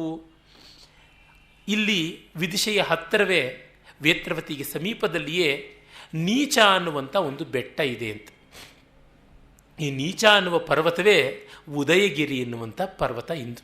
ಆ ಉದಯಗಿರಿಯ ಗುಹಾಂತರ ದೇವಾಲಯಗಳು, ಅಲ್ಲಿರುವ ಶಿಲ್ಪ ಇಂದಿಗೂ ಪ್ರಖ್ಯಾತವಾದದ್ದು. ಆ ಒಂದು ಉದಯಗಿರಿಯನ್ನು ರೆಫರೆನ್ಸ್ ಮಾಡ್ತಾ ಇದ್ದಾನೆ ಅಂತ ವಿದ್ವಾಂಸರು ಹೇಳ್ತಾರೆ. ಇಲ್ಲಿ ನೀಚ ಅಂತ ಯಾತಕ್ಕೆ, ಬೆಟ್ಟ ಎತ್ತರ, ಅದಕ್ಕೆ ನೀಚ ಅಂತ ಯಾಕೆ ಅಂದರೆ ಬೆಟ್ಟ ಎತ್ತರವಾದರೂ ಅದರ ಭಾವ ನೀಚ ಅಂತ. ಅಲ್ಲಿ ಬೇಕಾದಷ್ಟು ಗುಹೆಗಳು, ಅಂದರೆ ಮನುಷ್ಯರು ಕೆತ್ತಿದಂಥ ಗುಹೆಗಳು, ಕಲ್ಮಾಡಗಳು ಇವೆ. ಅಲ್ಲಿ ಕೆಲವರು ವಿದ್ವಾಂಸರು ಹೇಳ್ತಾರೆ ಬೌದ್ಧ ಭಿಕ್ಷುಗಳಿಗಾಗಿ ಅದು ಆದಂಥದ್ದು. ಆಮೇಲೆ ಗುಪ್ತರ ಕಾಲದಲ್ಲಿ ಅಲ್ಲಿ ವರಾಹ ಮೊದಲಾದಂಥ ದೇವತೆಗಳನ್ನೆಲ್ಲ ಕೆತ್ತಿದ್ರು ಅಂತೆಲ್ಲ ಹೇಳಿ, ಕಾಳಿದಾಸ ಆ ಶಿಲ್ಪಗಳನ್ನು ಕುರಿತು ಹೇಳದೇ ಇರೋದ್ರಿಂದ ಇವನು ಗುಪ್ತಕಾಲೀನ ಅಲ್ಲ, ಅದಕ್ಕೆ ಹಿಂದೆ ಇದ್ದವನು, ಕ್ರಿಸ್ತಪೂರ್ವ 1ನೇ ಶತಮಾನದವನು ಅಂತಾರೆ. ಆದರೆ ಅದು ಹಾಗಲ್ಲ. ಆ ಕೆತ್ತನೆಗಳನ್ನು ಕುರಿತು ಅವನು ಹೇಳುವುದು ಸಮಕಾಲೀನತೆ ಆಗುತ್ತೆ. ಆದರೆ ಸಮಕಾಲೀನತೆಯ ಸ್ಪರ್ಶವನ್ನು ಮರೆಯಿಸುವುದು ಇಲ್ಲಿ ಉದ್ದೇಶ ಆಗಿದ್ದರಿಂದಾಗಿ ಅಲ್ಲಿ ಗುಹೆಗಳು ಸಹಜವಾಗಿ ಇದ್ದವು. ಆ ಗುಹೆಗಳಲ್ಲಿ ಏನು ನಡೀತಾ ಇದೆ ಆ ಕಾಲದಲ್ಲಿ ಅದನ್ನು ಧ್ವನಿಸ್ತಾ ಇದ್ದಾನೆ ಅಂತ. ಇದು 2 ರೀತಿಯಾದ ವಾದ ಉಂಟು. ಆದರೆ ಇನ್ನೂ ಎಷ್ಟೋ ಆಧಾರಗಳಿಂದ ಕಾಳಿದಾಸ ಗುಪ್ತಕಾಲೀನ ಅಂತ ಹೇಳ್ಬೋದು. ಇರಲಿ, ಈಗ ಆ ಗುಹೆಗಳು ಮೇಲಿಂದ ನೋಡುವಾಗ ಹೇಗೆ ಕಾಣಿಸುತ್ತೆ, ವಿಮಾನದಿಂದ ಹೋಗಿ ನೋಡುವಾಗ ಒಂದು ಗುಹೆ ಒಳಗೆ ನಡೆಯೋದು ಇನ್ನೊಂದು ಗುಹೆಯಲ್ಲಿದ್ದವರಿಗೆ ಕಾಣೋದಿಲ್ಲ. ಎಲ್ಲ ಅಂಕುಡೊಂಕಾಗಿರುವ ಕಾರಣ ಪ್ರತಿಯೊಂದು ಗುಹೆಯೊಳಗೂ ಪ್ರೈವಸಿ ಉಂಟು. ಇದು ಕಾಳಿದಾಸನಿಗೆ ವಿಶಿಷ್ಟವಾಗಿ ಅಭಿಮತವಾದದ್ದು. ಹಾಗಿರುವ ಕಾರಣವೇ ಊರಿನ ಶಿಥಿಲ ಚಾರಿತ್ರ್ಯದ ಜನ ಅಲ್ಲಿ ಸೇರ್ತಾರೆ. ಬೆಲೆವೆಣ್ಣುಗಳು, ಮದನಾರ್ಥರು ಅವರಲ್ಲಿ ಸೇರ್ತಾರೆ. ಮತ್ತು ಇಲ್ಲಿ ಕದಂಬ ವೃಕ್ಷಗಳು ತುಂಬ ತುಂಬ ಚೆನ್ನಾಗಿ ಹೂವರಳಿ ನಿಂತಿರುವಂಥವು. ಈ ಬೆಟ್ಟದ ಸ್ಪರ್ಶದಿಂದಲೇ ರೋಮಾಂಚಿತವಾಗಿ ಬಿಟ್ಟಿದೆಯೋ ಎಂಬಂತೆ ಕದಂಬದ ವೃಕ್ಷಗಳೆಲ್ಲ ಪುಷ್ಪಭರಿತವಾಗಿವೆ. ಕದಂಬ ಮತ್ತು ಮಳೆಗಾಲದ ಹೂವು. ನಿಮಗೆ ಸಂದೇಹ ಬಂದರೆ ಬೇಕಾದರೆ ಕಬ್ಬನ್ ಪಾರ್ಕಲ್ಲಿ ಕದಂಬ ಇಲ್ಲ, ಲಾಲ್ಬಾಗ್ನಲ್ಲಿ ಕದಂಬ ವೃಕ್ಷ ಇದೆ, ಇನ್ಸ್ಟಿಟ್ಯೂಟ್ ಆಫ್ ಸೈನ್ಸ್ನಲ್ಲಿ ಕದಂಬ ವೃಕ್ಷ ಇದೆ, ಅಡ್ಮಿನಿಸ್ಟ್ರೇಟಿವ್ ಬ್ಲಾಕ್ನ ಹಿಂದೆಯೇ 4 ಕದಂಬ ವೃಕ್ಷಗಳಿವೆ. ಮಳೆಗಾಲದಲ್ಲಿ ಹೋಗಿ ನೋಡಿ, ಆಗ ಅದು ಈ ಟೆನ್ನಿಸ್ ಬಾಲ್ ಇರುತ್ತಲ್ಲ, ಅಂದರೆ ಟೆನ್ನಿಸ್ ಬಾಲ್ ಅಲ್ಲ, ಬ್ಯಾಡ್ಮಿಂಟನ್ ಬಾಲ್ ಇರುತ್ತಲ್ಲ, ಹಳದಿ ಬಣ್ಣದ ಮೃದುವಾದ ತುಪ್ಪುಳದಂಥದ್ದು, ಅದೇ ಆಕಾರ, ಅದೇ ಗಾತ್ರ, ಅದೇ ಬಣ್ಣದ ಹೂಗಳನ್ನು ತಳೆಯುತ್ತೆ. ಕದಂಬ ಕೋರಕ, ಕದಂಬ ಕೋರಕನ್ಯಾಯ ಅಂತೆಲ್ಲ ಸಂಸ್ಕೃತದಲ್ಲಿ ಉಂಟು. ಅವು ಕೆಳಗಿಂದ ಹೂಗಳು ಅರಳೋದಕ್ಕೆ ಆರಂಭವಾಗುತ್ತವೆ.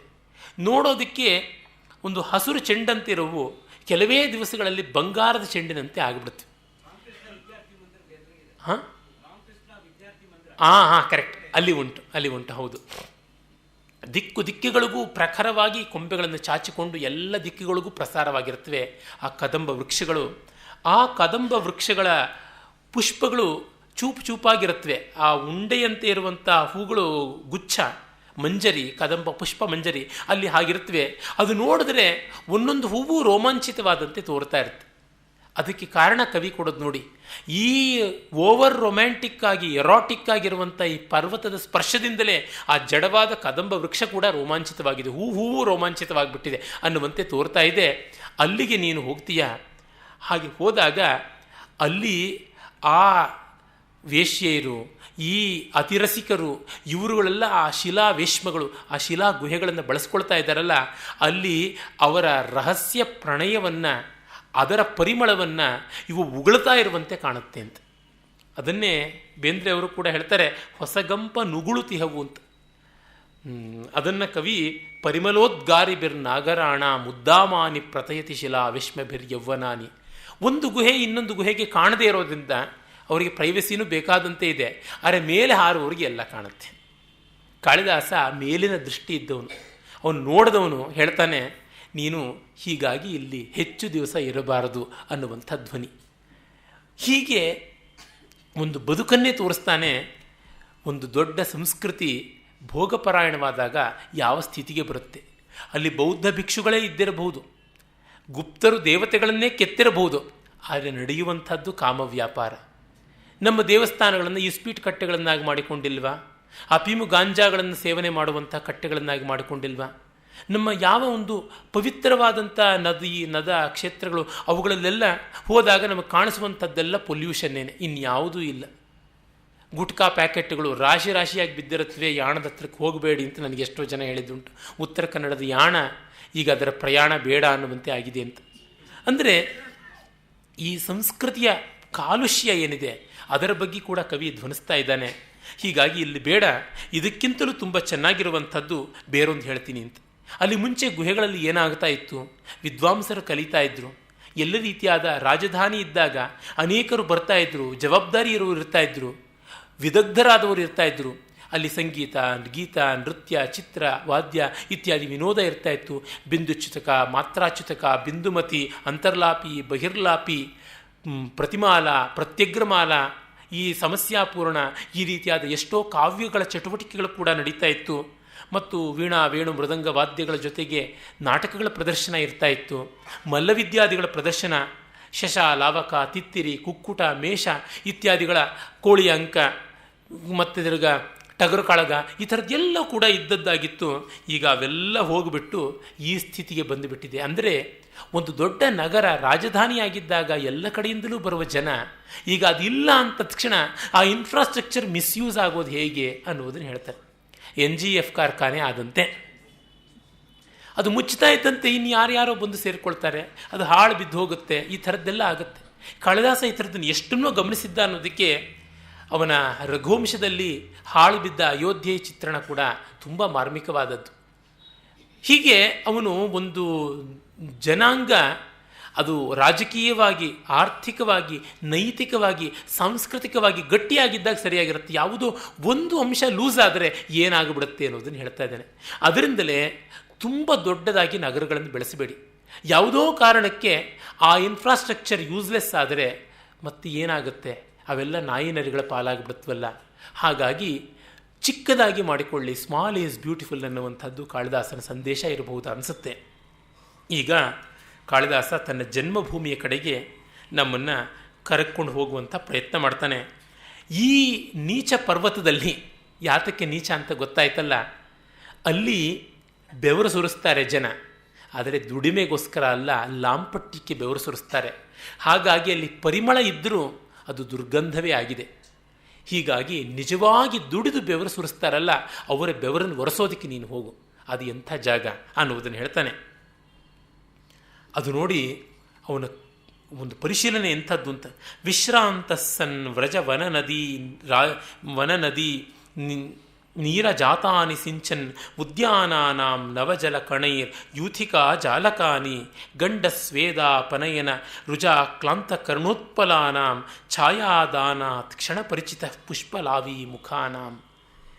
ಈಗ ಈ ಬೆಟ್ಟದ ಹತ್ತಿರ ಹೋಗಿ ನೀನು ಮಠಮಠ ಮಧ್ಯಾಹ್ನ ಅಪರಾಹ್ನವಾಗ್ತಾ ಇದೆ, ಇಲ್ಲಿ ನಿಲ್ಲಬೇಡ, ನೀನು ಎಲ್ಲಾದರೂ ವನ ನದಿಗಳಿರುವ ಜಾಗಕ್ಕೆ ಹೋಗು, ನಿನ್ನ ನಾಯಕಿಯರಿರುವ ಜಾಗಕ್ಕೆ ಹೋಗು, ಈ ಭೋಗ ಪ್ರಪಂಚದ ಕಡೆಗೆ ಬೇಡ. ಹಾಗೆ ಹೋಗಿ ಈಗ ಆ ಬೆಟ್ಟಗಳ ತಪ್ಪಲಿನಲ್ಲಿ ಇರುವಂತಹ ಯೂಥಿಕಾ ಪುಷ್ಪಗಳ ತೋಟಗಳ ಕಡೆಗೆ ಕಾಲಿಡು ಅಂತ. ಯೂಥಿಕಾ ಅಂತಂದರೆ ಒಂದು ಜಾತಿಯ ಮಲ್ಲಿಗೆ. ಈ ಮಲ್ಲಿಗೆಯು ಕೂಡ ಮಳೆಗಾಲದ ಮಲ್ಲಿಗೆ, ಮಳೆ ಮಲ್ಲಿಗೆ ಅಂತಲೇ ಕರೀತಾರೆ. ಈ ಮಳೆಗಾಲದ ಮಲ್ಲಿಗೆಯನ್ನು ಬಿಡಿಸೋದಿಕ್ಕೆ ಅಂತ ಹೆಣ್ಣು ಮಕ್ಕಳು ಇರ್ತಾರೆ. ಅವರು ಸಾಯಂಕಾಲದ ಹೊತ್ತಿಗೆ ಮಾಲೆಯನ್ನು ಕಟ್ಟಬೇಕು, ರಾತ್ರಿ ಹೊತ್ತಿಗೆ ಅದನ್ನು ವಿತರಣೆ ಮಾಡಬೇಕು. ಉಳಿದರೆ ಬೆಳಗ್ಗೆ ಅರಳಿ ಬಿಡುತ್ತವೆ. ಅರಳಿದ ಹೂವು ದೇವರಿಗೆ ಅಷ್ಟೇ ಪ್ರಿಯವಾಗ್ಬೋದು, ರಸಿಕರಿಗೆ ಪ್ರಿಯವಾಗೋದಿಲ್ಲ. ಹಾಗಾಗಿ ಅವರು ರಸಿಕರಿಗೋಸ್ಕರ ದುಂಡು ಮೊಗ್ಗುಗಳನ್ನು ಕಟ್ಟಿಕೊಡಬೇಕು, ದುಂಡು ಮಲ್ಲಿಗೆ ದಿಂಡನ್ನು ಕಟ್ಟಬೇಕು. ಅದಕ್ಕೆ ಅವರು ಮಠಮಠ ಮಧ್ಯಾಹ್ನದಲ್ಲಿ ಹೂವು ತಿರಿಯಬೇಕು, ಅಪರಾಹ್ನದಲ್ಲಿ ಹೂ ತಿರಿಯಬೇಕು. ಹಾಗೆ ತಿರಿಯುವಾಗ ನೋಡಿ, ನಡು ಬಿಸಿಲಿಗಿಂತ ಅಪರಾಹ್ನದ ಬಿಸಿಲು ತುಂಬ ತೀಕ್ಷ್ಣವಾಗಿರುತ್ತೆ. ಅದು ಇವನಿಗೆ ಗೊತ್ತು. ಮತ್ತು ನಡು ಬಿಸಿಲು ನೆತ್ತಿಯ ಮೇಲೆ ಸುರಿದರೆ ಈ ಅಪರಾಹ್ನದ ಬಿಸಿಲು ಮುಖದ ಮೇಲೆಯೇ ಬಡಿತಾ ಇರುತ್ತೆ. ಅದು ಇನ್ನೂ ಕಷ್ಟವಾಗುತ್ತೆ. 2 ಗಂಟೆ 3 ಗಂಟೆ ಬಿಸಿಲು, ಅಪರಾಹ್ನದ ಬಿಸಿಲು. ಹಾಗೆಯೇ ಹೂ ತಿರಿಯುವಂತಹ ಹೆಣ್ಣು ಮಕ್ಕಳಿಗೆ ಬೆವರು ಸುರಿಯುತ್ತೆ. ಆಗ ನೀನು ಏನು ಮಾಡಬೇಕು ಅಂತ ಹೇಳ್ತಾನೆ. ಅಲ್ಲಿ ತಂಗಿ ಮುಂಬರಿಯೋ ಕಾಡ ಹೊಳೆ ದಂಡೆ ತೋಟದಲ್ಲಿ ಬಳ್ಳಿ ಬಳ್ಳಿ ಹೂ ಜಲ್ಲಿಯಲ್ಲಿ ಮುಂಬನಿಯ ತುಳುಕಿ ಚೆಲ್ಲಿ ಗಲ್ಲ ಬೆಮರೆ ಕಿವಿ ಕಮಲ ಕಮರೆ ಪಾಮರರ ಅಮರಿಯರಿಗೆ ನಿನ್ನ ನೆರಳ ಕ್ಷಣವಿತ್ತು ರಮಿಸು ಹೂದೋಟ ಗಿತ್ತಿಯರಿಗೆ. ಪಾಮರರ ಅಮರಿಯರು ಅಂತ, ಬಡಜನರ ಅಪ್ಸರೆಯರು ಇವರು, ಹೂ ಕೀಳುವಂಥವ್ರು ಅಂತ ಬೇಂದ್ರವರು ಕಾಳಿದಾಸನಿಗೆ ಇನ್ನೊಂದಿಷ್ಟು ಕುಸರಿ ಕೆಲಸ ಮಾಡಿದ್ದಾರೆ. ಕವಿಗೆ ಮತ್ತೊಬ್ಬ ಕವಿ ಸಲ್ಲಿಸುವ ನೀರಾಜನ ಅಂದರೆ ಇದೇನೆ, ಇನ್ಯಾವುದು. ಪುಷ್ಪಲಾವಿ ಅಂದರೆ ಹೂಗಳನ್ನು ಕೀಳುವುದಕ್ಕಿರುವಂಥವ್ರು. ಸಂಸ್ಕೃತದಲ್ಲಿ ಅದಕ್ಕೂ ಒಂದು ಹೆಸರಿದೆ. ಪುಷ್ಪಲಾವಿ ಅಂತಂದರೆ ಹೂ ಕೀಳುವಂಥವ್ರು ಅಂತ. ಲಾತಿ ಇತಿ ಲಾವಿ ಅಂತ. ಹಿಂದಿಯ ಲಾವ್ ಅನ್ನೋದು ಈ ಲಾವ ಅನ್ನೋದರಿಂದ ಬಂದಿರುವಂಥದ್ದು, ತೆಗೆದುಕೊಳ್ಬೇಕಾದಂಥದ್ದು. ಆ ಗಿಡಗಳನ್ನು ಕೇಳಿ ಪಡ್ಕೊಳ್ಳುತ್ತಂತೆ. ಹೂ ಕೀಳೋದಿಲ್ಲ, ಕೇಳ್ತಾರೆ. ಇದು ಆ ಸಂಸ್ಕೃತದ ನಯ, ಕಾಳಿದಾಸನ ಸೌಕುಮಾರ್ಯ. ಅವರು ಪಾಪ ಒಡವೆಯಲ್ಲಿ ಅವರಿಗೆ, ಹಾಗಾಗಿ ಹತ್ತಿರದ ಸರೋವರಗಳಲ್ಲಿ ಬೆಳೆದಂತಹ ಕನ್ನೈದಿಲೆಗಳನ್ನು ಕಿವಿಯ ಮೇಲಿಂದ ಹೀಗೆ ಸಿಕ್ಕಿಸ್ಕೊಂಡಿರ್ತಾರೆ. ತಲೆ ತುರುಬಿನಲ್ಲಿ ಮುಡಿಸ್ಕೊಳ್ಳೋದು ಒಂದು ಅಲಂಕಾರ. ಕಿವಿಯ ಮೇಲೆ ಬರುವಂತೆ ಈ ತಲೆ ಕೂದಲು, ಇದನ್ನು ರೆಕ್ಕೆಗಳು ಅಂತ ಕರೀತಾರೆ. ಕೂದಲನ್ನು ಹೀಗೆ ತಗೊಂಡು ಇಲ್ಲಿ ಹೇರ್ ಪಿನ್ಗಳನ್ನು ಹಾಕ್ಕೊಂಡು ಅದರ ಮೇಲೆ ಹೀಗೆ ಸಿಕ್ಕಿಸ್ಕೊಂಡು ಕಿವಿಯ ಮೇಲಿಂದ ಬರುವಂತೆ ಮಾಡ್ಕೊಂಡಿರ್ತಾರೆ. ಈ ಕಡೆಯಿಂದ ಆ ಕಡೆಯಿಂದ ಹೂಗಳು ಸೊಗಸಾಗಿ ಕಾಣುವಂತೆ ಮಾಡ್ಕೊಂಡಿರ್ತಾರೆ. ನಮ್ಮ ಹಳೆಯ ಒಡವೆಗಳಲ್ಲಿ ಚಂದ್ರಮುರುವು ಅಂತ ಒಂದು ಒಡವೆ ಇದೆ. ಅದು ಕಿವಿಯ ಈ ಕಡೆಗಳಲ್ಲಿ ದೊಡ್ಡದಾಗಿ 3 ಪದರಗಳಾಗಿ ಮುತ್ತು ಮುತ್ತಾಗಿ ಬರುವಂಥದ್ದು ಚಂದ್ರಮುರುವು ಅಂತ. ಈ ಕಡೆ ಆ ಕಡೆ ಅಷ್ಟಮಿ ಚಂದ್ರರನ್ನು ಹಿಡಿದಿಟ್ಟಂತೆ ಕಿವಿಗೆ ಕಾಣಿಸುತ್ತೆ ಅಂತ ಅದಕ್ಕೆ ಚಂದ್ರಮುರುವು ಅಂತ ಅಲಂಕಾರ. ಆ ಚಂದ್ರಮುರುವಿನ ಹಾಗೆ ಅವರು ಆ ಕನ್ನೈದೆಲೆಗಳನ್ನು ಕಿವಿಯ ಮೇಲೆ ಇಟ್ಕೊಂಡಿರ್ತಾರೆ. ಈ ಬೆವರು ಎಲ್ಲಿಂದ ಮೊದಲಿಳಿಯುತ್ತೆ? ಕಿವಿಯ ಹಿಂದೆಯಿಂದಲೇ ಇಳಿಯುತ್ತೆ. ಅದೂ ಕವಿಗೆ ಗೊತ್ತು. ಈ ಬೆವರು ಕಿವಿ ಹಿಂದೆಯಿಂದ ಇಳಿಯುವಾಗ ಆ ನೀಲೋತ್ಪಲಗಳು ಬಾಡುತ್ತವೆ. ಜೊತೆಗೆ ಬೆವರನ್ನು ಒರೆಸ್ಕೊಳ್ಳುವಾಗ ಕೈ ಕೂಡ ಉಜ್ಜಿಕೊಂಡು ಹೋಗಿ ಅವುಗಳ ದಳಗಳು ಮುರುಟಿ ಹೋಗುತ್ತೆ. ಗಂಡಸ್ವೇದ ಪನಯನ ರುಜಾ ಕ್ಲಾಂತ ಕರ್ಣೋತ್ಪಲಾನ. ಹಾಗಾಗಿ ಅವು ಸ್ವಲ್ಪ ಒರಟಾಗಿ ಹ್ಯಾಂಡಲ್ ಮಾಡ್ತಾರೆ. ಹೀಗೀಗೆ ಬೆವರು ಒರೆಸ್ಕೋತಾರೆ ಹೀಗೆ. ಮತ್ತು ಇದರಿಗೆ ಬೆವರಿಂದಾಗಿ ಆ ಕೂದಲು ಕೂಡ ಜಾರಿ ಬರ್ತಾ ಇರುತ್ತೆ. ಅದನ್ನು ಕಿವಿ ಮೇಲೆ ಹಿಂಗೆ ಅಂತ್ಕೋತಾರೆ. ಆಗ ಹೂವು ಕೂಡ ಮರ್ದಿತವಾಗುತ್ತೆ ಅಂತ. ಈ ಕಿವಿ ಮೇಲೆ ಹೂವು ಇಟ್ಕೊಳ್ಳೋದು ಅಂತ ಈ ಕಾಲದಲ್ಲಿ ಗೇಲಿಯಾಗಿದೆ. ಆದರೆ ಸರಸ್ವತಿ ಕೂಡ ಇಟ್ಕೊಳ್ತಾ ಇದ್ದಳಂತೆ. ಆ ಶ್ರವಣ ಕಲ್ಹಾರ ಅಂದಾಗ ನನಗೆ ಭೋಜ ಪ್ರಬಂಧದ ಒಂದು ಶ್ಲೋಕ ಜ್ಞಾಪಕ ಬರುತ್ತೆ. ನಮ್ಮ ಹಿಂದಿನ ಕಾಲದ ರಸಿಕರು ಒಬ್ಬ ಕವಿ ಇನ್ನೊಬ್ಬ ಕವಿಯನ್ನು ಹೇಗೆ ಹೋಲಿಸ್ತಾ ಇದ್ರು ಅನ್ನೋದಕ್ಕೆ ನೋಡಿ. ಅಲ್ಲಿಯ ಕಲ್ಪನೆ ಪ್ರಕಾರ ಭವಭೂತಿ ಕಾಳಿದಾಸ ಇಬ್ಬರು ಸಮಕಾಲೀನರು ಅಂತ. ಅದು ಐತಿಹಾಸಿಕ ನ್ಯಾಯ ಅಲ್ಲ, ಅದು ಕಾವ್ಯ ನ್ಯಾಯ, ಪೊಯಿಟಿಕ್ ಜಸ್ಟಿಸ್. ಯಾರ ಕಾವ್ಯ ಉತ್ತಮ? ಅದಕ್ಕೆ ಭೋಜರಾಜ ಹೇಳಿದಂತೆ ಅವನು 11ನೇ ಶತಮಾನದವನು ಭೋಜ, ಭವಭೂತಿ 8ನೇ ಶತಮಾನ, ಕಾಳಿದಾಸ 4ನೇ ಶತಮಾನ. ಆದರೆ ರಸಿಕರು ಎಲ್ಲ ಕಾಲಗಳನ್ನು ಒಂದೇ ಕಾಲದಲ್ಲಿ ಸೇರಿಸ್ತಾರೆ. ಇದನ್ನು ಒಪ್ಪಿಕೊಂಡ್ರೆ ಕಾವ್ಯ ತುಂಬ ಚಂದ, ಭೋಜ ಪ್ರಬಂಧ. ಇವರಿಬ್ಬರ ಕಾವ್ಯವನ್ನು ಸರಸ್ವತಿ ದೇವಾಲಯದಲ್ಲಿರುವ ಸರಸ್ವತಿ ಕೈಯಲ್ಲಿರುವ ತಕ್ಕಡಿಯಲ್ಲೇ ತೂಗೋಣ ಅಂದ್ರಂತೆ. ಸರಸ್ವತಿ ಕೈಯಲ್ಲಿ ಒಂದು ವಿಶೇಷವಾದ ತಕ್ಕಡಿ, ಅದು ಒಳ್ಳೆ ಕಾವ್ಯಕ್ಕೆ ತೂಕ ಜಾಸ್ತಿ, ಕಳಪೆ ಕಾವ್ಯಕ್ಕೆ ಹಗುರ ಲಘು ಹಲ್ಕ ಅಂತ ಹೇಳಿಬಿಟ್ಟು ತೂಗ್ತಾ ಇದ್ದರು ಅಂತ. ಅಲ್ಲಿ ಹೋಗಿ ಇಡ್ತಾರೆ. ಇಟ್ಟಾಗ ಸರಸ್ವತಿಗೆ ಗೊತ್ತು ಕಾಳಿದಾಸನ ಕಾವ್ಯವೇ ಚಂದ, ತಾನೇ ಕಾಳಿದಾಸ. ಆದರೆ ಭಕ್ತನಾದ ಭವಭೂತಿಗೆ ಬೇಜಾರಾಗಬಾರ್ದು. ತನಗೆ ಬೇಜಾರಾದರೂ ಪರವಾಗಿಲ್ಲ. ಕಾಳಿದಾಸ ಡಿಸಪಾಯಿಂಟ್ಮೆಂಟ್ಸನ್ನು ತಾಳ್ಕೊಳ್ಬಲ್ಲ, ಭವಭೂತಿ ತಾಳ್ಕೊಳ್ಳಲಾರ. ಅದಕ್ಕೆ ಅವನ ಕಡೆಗೇನೆ ಭಾರ ಮಾಡಿಬಿಟ್ಲು. ಅದು ಹೇಗೆ ಮಾಡಿದಳು ಅನ್ನೋದು ಒಂದು ಪದ್ಯ. ಅದು ಕಾಳಿದಾಸ ಗುರುತಿಸಿದ ಅಂತ. ಅಹೋ ಮೇ ಸೌಭಾಗ್ಯಂ ಮಮ ಚ ಭವಭೂತೇಶ್ಚ ಫಣಿತವು ಘಟಾಯಾಮಾರೋಪ್ಯ ಪ್ರತಿಫಲತಿ ತಸ್ಯಾಂ ಲಘಿಮನಿ ಗಿರಾಂ ದೇವಿ ಸಾಕ್ಷಾತ್ ಶ್ರುತಿ ಕಲಿತ ಕಲ್ಹಾರ ಕಲಿಕಾ ಮಧೂಲಿ ಮಾಧುರ್ಯಂ ಕ್ಷಿಪತಿ ಪರಿಪೂರ್ತ್ಯೈ ಭಗವತಿ. ಸರಸ್ವತಿ ಮಾಡಿದ ಕಿತಾಪತಿ ಏನು ಅಂತ ಕಾಳಿದಾಸನಿಗೆ ಗೊತ್ತಾಯಿತು. ಈ ಪದ್ಯ ಹೇಳ್ದ, ಆಹಾ ನನ್ನ ಭಾಗ್ಯವೇ ಭಾಗ್ಯ. ನನ್ನ ಕವಿತೆಯನ್ನು, ಭವಭೂತಿಯ ಕವಿತೆಯನ್ನು ತೂಗಬೇಕು ಅಂತ ತಕ್ಕಡಿಯಲ್ಲಿ ಇಟ್ಟಾಗ ನನ್ನ ಕವಿತೆ ಹೆಚ್ಚು ಭಾರವಾಗಿರೋದನ್ನು ನೋಡಿ ಸರಸ್ವತಿ ಭವಭೂತಿಗೆ ಬೇಸರವಾಗಬಾರ್ದು ಅಂತ ತನ್ನ ಕಿವಿಯ ಮೇಲೆ ಇಟ್ಟುಕೊಂಡಿದ್ದ ಕಲ್ಹಾರ ಪುಷ್ಪದ ಮಕರಂದದ ಹನಿಗಳನ್ನು ಅದರ ಮೇಲೆ ಹನಿಕಿಸಿ ತನ್ಮೂಲಕ ಅದರ ಭಾರ ಹೆಚ್ಚು ಮಾಡಿದಳು. ಇದಕ್ಕಿಂತಲೂ ಸೌಭಾಗ್ಯವ. ಅಂದರೆ ಭವಭೂತಿಯಲ್ಲಿ ಇಲ್ಲದ್ದು ಯಾವುದು ಅಂದರೆ ಸರಸ್ವತಿಯೂ ಕಿವಿಯ ಮೇಲೆ ಇಟ್ಟುಕೊಳ್ಳುವ ಕಲ್ಹಾರದ ಮಕರಂದ ಅಲ್ಲಿ ಇಲ್ಲ, ಇಲ್ಲಿ ಇದೆ ಅಂತ. ಅಂದರೆ ಕಾಳಿದಾಸನ ಕಾವ್ಯದ ಸ್ವಾರಸ್ಯ ಎಲ್ಲಿದೆ ಅಂದರೆ ಸರಸ್ವತಿಯೂ ಮೆಚ್ಚಿ ಅಲಂಕರಿಸಿಕೊಳ್ಳುವ ಹೂವಿನ ಸಾರಭೂತವಾದ ಮಕರಂದದಲ್ಲಿದೆ ಅಂತ. ಅದನ್ನು ಯಾರು ಪೂರ್ಣ ಮಾಡೋದಕ್ಕೆ ಸಾಧ್ಯ? ಇದು ಸರಸ್ವತಿ ಕಿವಿ ಮೇಲೆ ಇಟ್ಕೊಳ್ತಾ ಇದ್ದಂಥ ಕಲ್ಹಾರದ ಸ್ವಾರಸ್ಯ. ಇಂಥದ್ದು ಕಾಳಿದಾಸನ ಕೌಶಲ. ಆ ಕಲ್ಹಾರದ ಉತ್ಪಲಗಳನ್ನು, ಕನ್ನೈದೆಲೆಗಳು, ತಾವರೆಗಳನ್ನು ಒಣಗಿಸ್ಕೊಳ್ತಾರಲ್ಲ, ಉತ್ಪಲ ಅಂದರೆ ತಾವರೆಯೇ ಹೌದು. ಹಾಗಾಗಿ ಅವರಿಗೆ ಒಂದು ಕ್ಷಣಕಾಲ ನೀನು ನ್ಯಾಚುರಲ್ ಶ್ಯಾಡೋ ಆಗಿಬಿಡು ಅಂತ, ಒಂದು ನೆರಳಾಗಿ, ಒಂದು ಕೊಡೆಯಾಗಿ, ಛಾಯಾದಾನ ಕ್ಷಣ ಪರಿಚಿತ ಪುಷ್ಪಲಾವಿ ಮುಖಾನಾಂ ಗಂಡಸ್ವೇದ ಅಪನಯ ಮಾಡುವಂತ.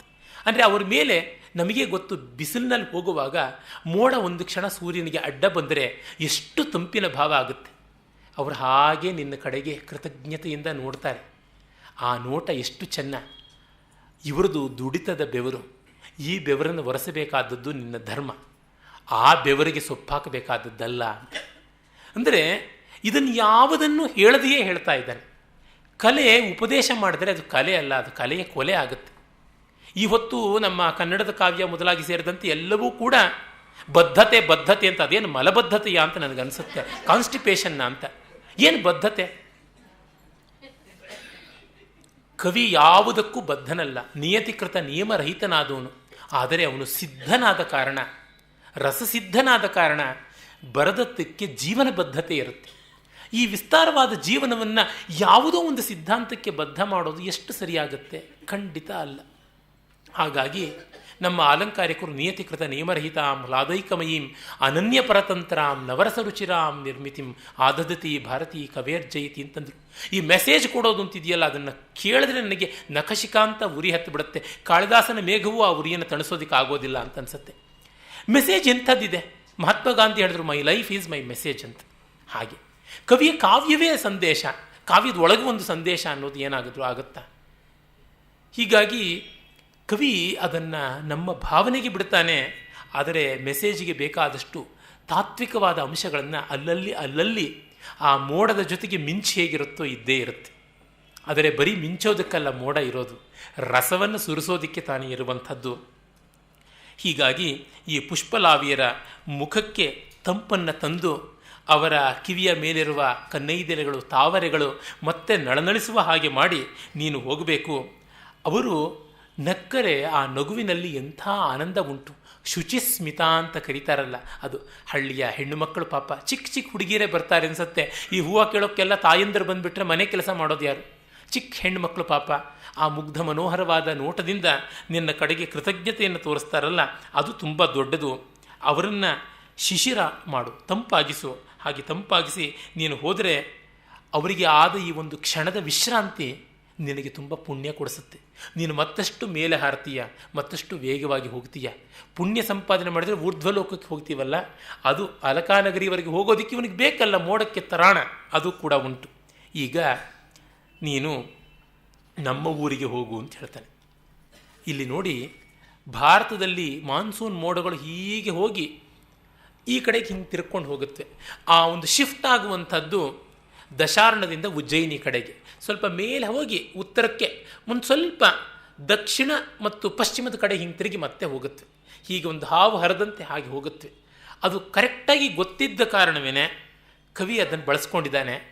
ಜೊತೆಗೆ ಯೋಗಾಯೋಗದಿಂದ ಉಜ್ಜಯಿನಿ ಅವನ ಜೀವನ ಭೂಮಿಯೂ ಹೌದು, ಕಾರ್ಯಕ್ಷೇತ್ರವೂ ಹೌದು. ಹೇಳ್ತಾನೆ, ವಕ್ರಃ ಪಂಥ ಯದಪಿ ಭವತಃ ಪ್ರಸ್ಥಿತಸ್ಯೋತ್ತರಾಶಾಂ ಸೌಧೋತ್ಸಂಗ ಪ್ರಣಯ ವಿಮುಖೋ ಮಸ್ಮಭೂರುಜ್ಜಯಿನ್ಯ ವಿದ್ಯುದ್ದಾಮ ಸ್ಫುರಿತ ಚಕಿತೈಸ್ತತ್ರ ಪೌರಾಂಗನಾನಾಂ ಲೋಲಾಪಂಗೈರ್ಯದಿನ ರಮಸೆ ಲೋಚನೈರ್ ವಂಚಿತೋಸಿ.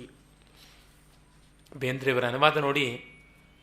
ಉತ್ತರಕ್ಕೆ ಹೊರಟವಗೆ ಉಜ್ಜಯಿನಿ ಅಡ್ಡವಾದರೇನು, ಅಲ್ಲಿ ಮೇಲು ಮಾಳಿಗೆಯ ಭೋಗ ಕಳಕೊಳ್ಳಬೇಡ ನೀನು, ಆ ಊರ ಹೆಂಗಸರ ಕಣ್ಣ ಬಳಿ ಮಿಂಚೆ ಮಿಣುಕು ಎನ್ನು ನೀನು, ಅವರ ಕಣ್ಣ ಕುಡಿಲಲ್ಲೆಯೊಲ್ಲೆಯ ವ್ಯರ್ಥ ಇದ್ದು ಕಣ್ಣು.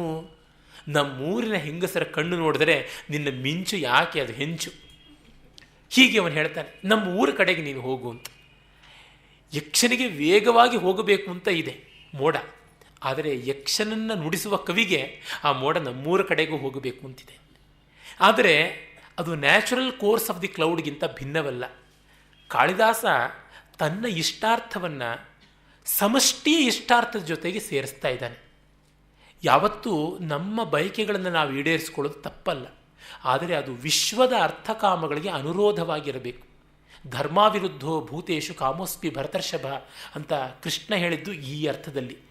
ಎಲ್ಲರಿಗೂ ಅನುಕೂಲವಾಗುವಂತೆ ನನಗೂ ಅನುಕೂಲವಾದರೆ ಸರಿ, ನನ್ನ ಅನುಕೂಲತೆಯಿಂದ ಎಲ್ಲರಿಗೂ ಪ್ರತಿಕೂಲವಾಗುವಂತಿದ್ದರೆ ಅದು ಸರಿಯಲ್ಲ ಅಂತ. ಈ ಮೋಡ ಉಜ್ಜಯಿನಿಗೆ ಹೋಗುವಂಥದ್ದೇ ಆಗದೇ ಇದ್ದರೆ ನಿಸರ್ಗ ಸಹಜವಾದ ಮೋಡದ ಗತಿ, ಕಾಳಿದಾಸ ಇದನ್ನು ಬರೀತಿರಲಿಲ್ಲ. ಅವನ ಧರ್ಮ ಪ್ರಜ್ಞೆ ಅಷ್ಟು ದೃಢದೀಕ್ಷೆಯಿಂದ ಇರುವಂಥದ್ದು. ಹೀಗಾಗಿ ಕಾಳಿದಾಸನ ಪ್ರೇಯಸ್ಸು ವಿಶ್ವದ ಶ್ರೇಯಸ್ಸಿಗೆ ಅನುಗುಣವಾಗಿಯೇ ಇರುವಂಥದ್ದು. ಇದು ಅವನು ಕೊಡುವ ಮಹಾ ಸಂದೇಶಗಳಲ್ಲಿ ಒಂದು. ಹಾಗಾಗಿ ನೀನು ಬಳಸುದಾರಿಯಾದರೂ ಹೋಗು. ಯಾಕೆ ನಮ್ಮ ಊರಿನಲ್ಲಿ, ಇದು ಯಕ್ಷನ ಊರಲ್ಲ, ಕಾಳಿದಾಸನ ಊರು, ಎತ್ತರವಾದ ಮನೆಗಳು, ಸೌಧ, ಸುಣ್ಣ ಹಚ್ಚಿ ಫಳಫಳ ಹೊಳೆಯುವಂಥ ಸೌಧಗಳು, ಅದು ದೇವಲೋಕವನ್ನೇ ನಗುತ್ತಾ ಇರುವಂತೆ ಕಾಣಿಸುತ್ತೆ ಅಂತ. ಆ ಬಗ್ಗೆ ಕಥಾ ಸರಿತ್ಸಾಗರದಲ್ಲಿ ಒಂದು ಮಾತು ಬರುತ್ತೆ.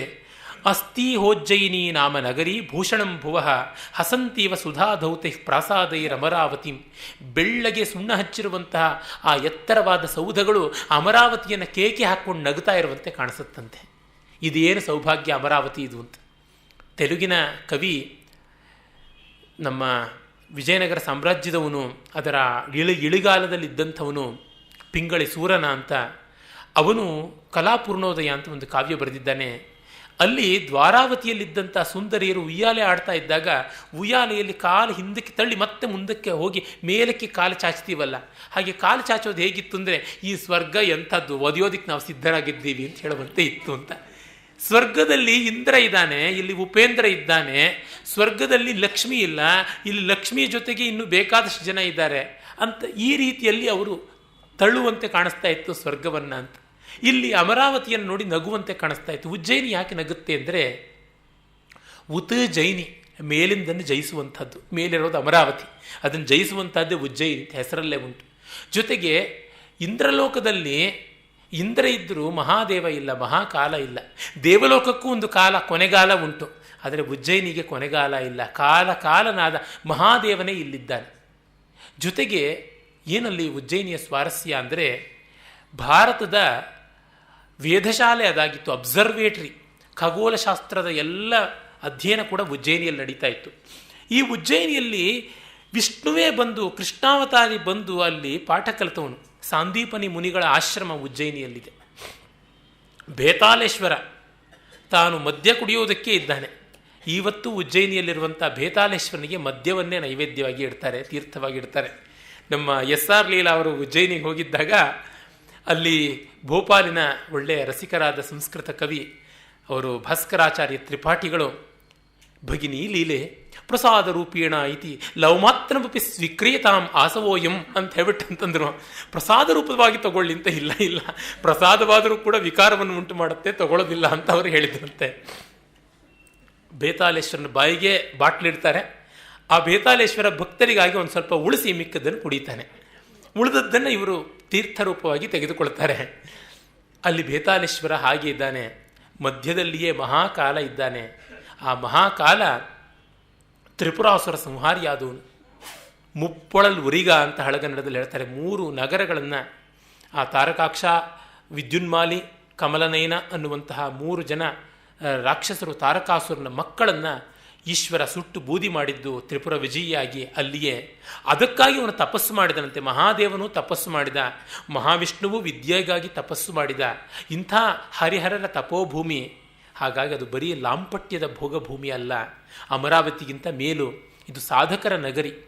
ಜೊತೆಗೆ ಈ ಇಡೀ ಭಾರತ ದೇಶವನ್ನು ಒಂದು ಶರೀರ ಅಂತ ಮಾಡಿಕೊಂಡ್ರೆ ಉಜ್ಜಯಿನಿ ಬಂದು ಅದು ಹೃದಯ ಕ್ಷೇತ್ರ, ವಿಶುದ್ಧಿ ಚಕ್ರದ ಸ್ಥಾನಕ್ಕೆ ಬರುತ್ತೆ. ಆ ವಿಶುದ್ಧಿ ಚಕ್ರ ಹೃದಯದಿಂದಲೇ ವಿಶೇಷವಾಗಿ ಎಲ್ಲ ನಡೆಯುವಂಥದ್ದು. ಎಲ್ಲ ನಾಡಿಗಳು ಅಲ್ಲಿ ಸೇರುತ್ತವೆ ಅಂತ ಲಲಿತಾ ಸಹಸ್ರನಾಮದಲ್ಲಿ ವಿಶುದ್ಧಿ ಚಕ್ರ ನಿಲಯ ವಾರಾಹಿ ಅಂತ ಆರಂಭ ಮಾಡಿ ವಿಶುದ್ಧಿಯಿಂದಲೇ ಆರಂಭ ಮಾಡುವುದು. ಇದು ಉಜ್ಜಯಿನಿ. ಮತ್ತು ಉಜ್ಜಯಿನಿ ಸಾಧಕರ ನಗರಿ. ಎಲ್ಲ ಬಗೆಯ ಸಾಧಕರು ಅಲ್ಲಿ ಇದ್ದಾರೆ. ಇಲ್ಲಿ ಮಹಾದೇವ ತಾನು ಚಿತಾಭಸ್ಮವನ್ನು ಹಚ್ಚಿಕೊಳ್ತಾನೆ. ಚಿತಾಭಸ್ಮ ಹಚ್ಚಿಕೊಂಡು ಆನಂದ ತಾಂಡವ ಮಾಡ್ತಾನೆ. ಬೂದಿ ಹಚ್ಚಿಕೊಂಡು ಕುಣಿಯುವಂಥವರಿದ್ದಾರೆ. ಸೆಂಟ್ ಹಚ್ಚಿಕೊಂಡು ಗೋಳಾಡುವವರಿದ್ದಾರೆ, ಅಂದರೆ ಬೂದಿ ಹಚ್ಚಿಕೊಂಡು ಕುಣಿಯಬಲ್ಲವರಿದ್ದಾರೆ. ಅಂದರೆ ಅದು ನಿಜವಾದ ರಸಿಕತೆ. ಚರ್ಮದಾಳದ್ದಲ್ಲ ನಮ್ಮ ರಸಿಕತೆ, ಹೃದಯಕ್ಕೆ ಸಂಬಂಧಪಟ್ಟಿದ್ದು ಅಂತ ಹೇಳುವಂತೆ ಮಹಾದೇವ ಸಂಧ್ಯಾಕಾಲದ ಆನಂದ ತಾಂಡವ ಮಾಡ್ತಾನೆ ಅಂತ ಮುಂದೆ ಬರುತ್ತೆ. ಅಂಥ ಊರಿದು. ಇಲ್ಲಿಯ ಎತ್ತರದ ಸೌಧಗಳ ಮೇಲೆ ಸುಂದರಿಯರು ಸ್ವರ್ಗಕ್ಕೆ ಹುಬ್ಬು ಹಾರಿಸಿ ಸಾಕು ನಿನ್ನ ದರ್ಪ ಕಂಡಿದ್ದೀನಿ ಕೂತ್ಕೋ ಅಂತ ಹೇಳ್ತಾರೆ. ಆ ಒಂದು ಮಿಂಚುಗಣ್ಣಿನ ಬಾಲೆಯರು, ನಿನ್ನ ಮಿಂಚುಗೂ ಸಡ್ಡು ಹೊಡೆಯುವಂಥವರು, ಅವರನ್ನು ನೀನು ನೋಡದೇ ಇದ್ದ ಮೇಲೆ ನಿನಗೆ ಕಣ್ಣಿದ್ದೂ ವ್ಯರ್ಥ. ಹಾಗಾಗಿ ನೀನು ನೋಡಲೇಬೇಕು ಅಂತ. ಕಾರಣ ಇಷ್ಟೇ, ಉಜ್ಜಯಿನಿ ಕಣ್ಣಾರೆ ನೋಡಬೇಕಾದ ಜಾಗ ಅನ್ನುವಂಥದ್ದು. ಇಂಥ ಒಂದು ಪೀಠಿಕೆಯನ್ನು ಕೊಟ್ಟು ಆ ಉಜ್ಜಯಿನಿಯ ಕಡೆಗೆ ಅವನು ಹೋಗ್ತಾನಲ್ಲ, ಅದು ತುಂಬ ಸೊಗಸಾದದ್ದು. ಮುಂದೆ ಹೇಳ್ತಾನೆ, ಆ ಉಜ್ಜಯಿನಿಯ ಹತ್ತಿರಕ್ಕೆ ಹೋಗ್ತಾ ಇದ್ದಂತೆ ನಿರ್ವಿಂಧ್ಯ ಅನ್ನುವಂಥ ಒಂದು ನದಿ ಸಿಗುತ್ತೆ ಅಂತ. ಅದು ಚಿಕ್ಕ ನದಿ. ವೀಚಿಕ್ಷೋಭಸ್ತನಿತ ವಿಹಗ ಶ್ರೇಣಿ ಕಾಂಚೀ ಗುಣಾಯ ಸಂಸರ್ಪಂತ್ಯ ಸ್ಖಲಿತ ಸುಭಗಂ ದರ್ಶಿತಾವರ್ತ ನಾಭೇ ನಿರ್ವಿಂಧ್ಯಾಯ ಪಥಿಭವ ರಸಾಭ್ಯಂತರ ಸನ್ನಿಪತ್ಯ ಸ್ತ್ರೀಣಾ ಮಾಧ್ಯಂ ಪ್ರಣಯ ವಚನಂ ವಿಭ್ರಮೋಹಿ ಪ್ರಿಯೇಶು. ನಿರ್ವಿಂಧ್ಯ, ವಿಂಧ್ಯ ಪರ್ವತ ಪ್ರಾಂತದಿಂದ ಉಕ್ಕಿ ಬರುವ ಒಂದು ಒಂದು ಸಣ್ಣ ನದಿ. ಆ ನದಿಯ ವರ್ಣನೆ ನೋಡಿ ಎಷ್ಟು ಚೆನ್ನಾಗಿದೆ. ನಿನ್ನ ಕಂಡು ನಿರ್ವಿಂಧ್ಯ ಮುಂದೆ ತೆರೆದು ಅಂಚೆ ಉಲಿಸಿ ಗೆಜ್ಜೆ ಪಟ್ಟಿ ಗಿಲು ಕೆನಿಸಿ ಎಡವಿ ಸುಳಿನಾಭಿ ತೋರಿ ನಲಿಸಿ ಹಾದಿಯಲ್ಲಿ ಬರೆ ಆಗು ಸಮರಸಿಯ ಕೇಳಬೇಡ ಬದಲು ಹೆಣ್ಣಿನೊಲವಿನಲ್ಲಿ ಮಳ್ಳ ಮರುಕವೇ ಮಾತಿಗಿಂತ ಮೊದಲು. ಅದ್ಭುತವಾಗಿ ಬೇಂದ್ರೆ ಅವರು ಅನುವಾದ ಮಾಡಿದ್ದಾರೆ. ಈ ನಿರ್ವಿಂಧ್ಯ ಒಬ್ಬ ನಾಯಿಕೆ. ಈ ನಾಯಿಕೆ ಎಂಥ ನಾಯಿಕೆ ಅಂತಂದರೆ ಸ್ವಾಧೀನ ಪತಿಕ ನಾಯಿಕೆ. ಗಂಡನನ್ನು ಸೆರಗಿಗೆ ಗಂಟು ಹಾಕಿ ಓಡಾಡುವಂಥವಳು, ಜಡೆಯ ತುದಿಯಲ್ಲಿ ಬಡಿದು ನಿಲ್ಲಿಸಬಲ್ಲಂಥವಳು. ಅಂಥ ನಾಯಿಕೆ ಇವಳು. ಅಲೆಗಳು ಅನ್ನುವಂತಹ ಒಂದು ಪರದೆಯನ್ನು ತೆರೆದುಕೊಂಡು ಮುಖದ ಪರದೆಯಂತೆ ಅಲೆಗಳನ್ನೆಲ್ಲ ಅದನ್ನು ಹೀಗೆ ಹಾಗೆ ಹೊಯ್ದಾಡಿಸಿಕೊಂಡು ಆ ತೀರದಲ್ಲಿ ಇರುವಂತಹ ಬಗೆ ಬಗೆಯ ಜಲಪಕ್ಷಿಗಳು ಯಾವಿವೆ ಅವುಗಳ ಕ್ರೇಂಕಾರ ಧ್ವನಿ, ಹಂಸಗಳು ಒಂದು ರೀತಿ, ಕಾರಂಡವಗಳು ಒಂದು ರೀತಿ, ಚಕ್ರವಾಕಗಳು ಒಂದು ರೀತಿ, ಸಾರಸಗಳು ಒಂದು ರೀತಿ ಧ್ವನಿಸ್ತಾ ಇರ್ತವೆ. ಆ ಧ್ವನಿಯನ್ನೇ ತನ್ನ ಗೆಜ್ಜೆಯ ಉಲಿ. ನದಿ ಅಂಚು ಅಂದರೆ ನದಿಯ ಕಾಲು. ಆ ಕಾಲ ಹತ್ತಿರ ಇರುವಂಥ ಈ ಪಕ್ಷಿಗಳೇ ಗೆಜ್ಜೆಗಳ ಒಂದು ರೂಪ. ಅವು ಧ್ವನಿಸುವಂತೆ ಈ ಒಡ್ಯಾಣ, ಅದರ ಮೇಖಲೆ ಒಡ್ಯಾಣ, ಆ ಒಡ್ಯಾಣ, ಅದರ ನದಿಯ ಅಂಚಿನಲ್ಲಿ ಬರುವಂಥ ಒಡ್ಯಾಣ, ಆ ಒಡ್ಯಾಣದ ಶಬ್ದ ಮಾಡ್ತಾ ಇರ್ತವೆ. ಒಡ್ಯಾಣಕ್ಕೂ ಗೆಜ್ಜೆ ಕಟ್ಟಿಕೊಂಡಿದ್ದಾಳಂತೆ.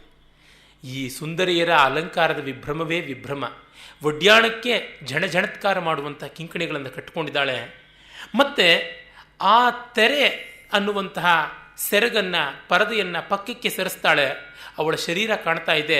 ಒಡ್ಯಾಣದ ಹತ್ತಿರವೇ ಹೊಕ್ಕುಳಿರುವಂಥದ್ದು, ಸುಳಿ ಅನ್ನುವ ಹೊಕ್ಕಳು ತೋರ್ತಾ ಇದೆ.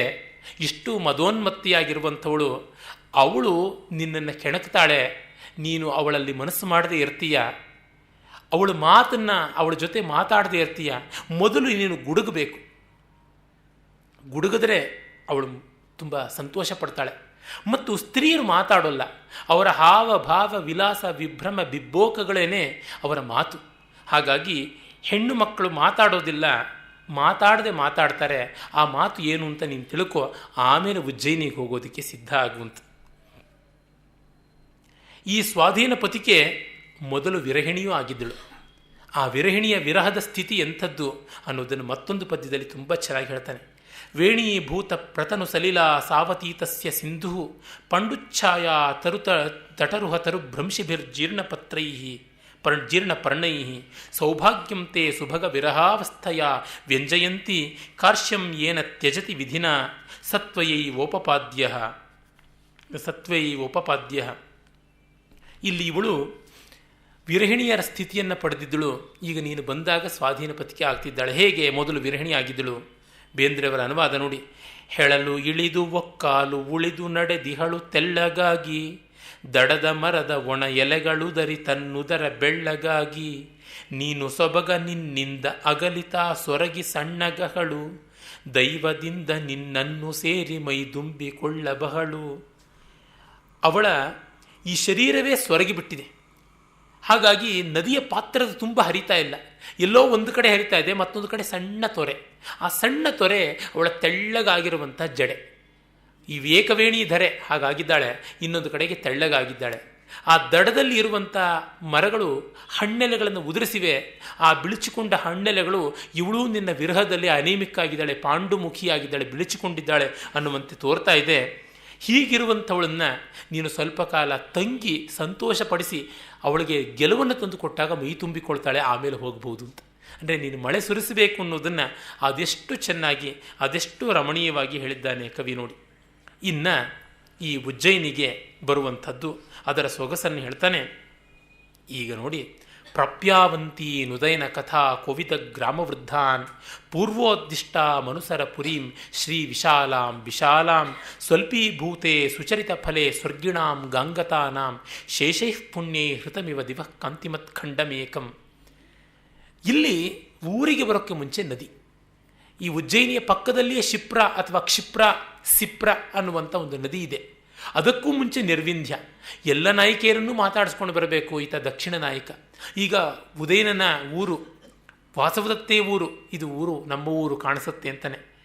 ಇಲ್ಲಿ ಅವಂತಿ ಅಂತ, ಎಲ್ಲವನ್ನ ಕಾಪಾಡುವಂಥ ಶಕ್ತಿ ಇರೋದ್ರಿಂದ ಅವಂತಿ, ಅವತಿ ಅಂದರೆ ಕಾಪಾಡ್ತಾನೆ ಅಂತ. ಅವಂತಿ ಕಾಪಾಡ್ತಾ ಇದ್ದಾಳೆ ಅಂದರೆ ಅವಂತಿ ಅಂತ. ವಿಶಾಲ ಅಂದರೆ ವಿಸ್ತಾರವಾದ ಊರು ಅಂತ.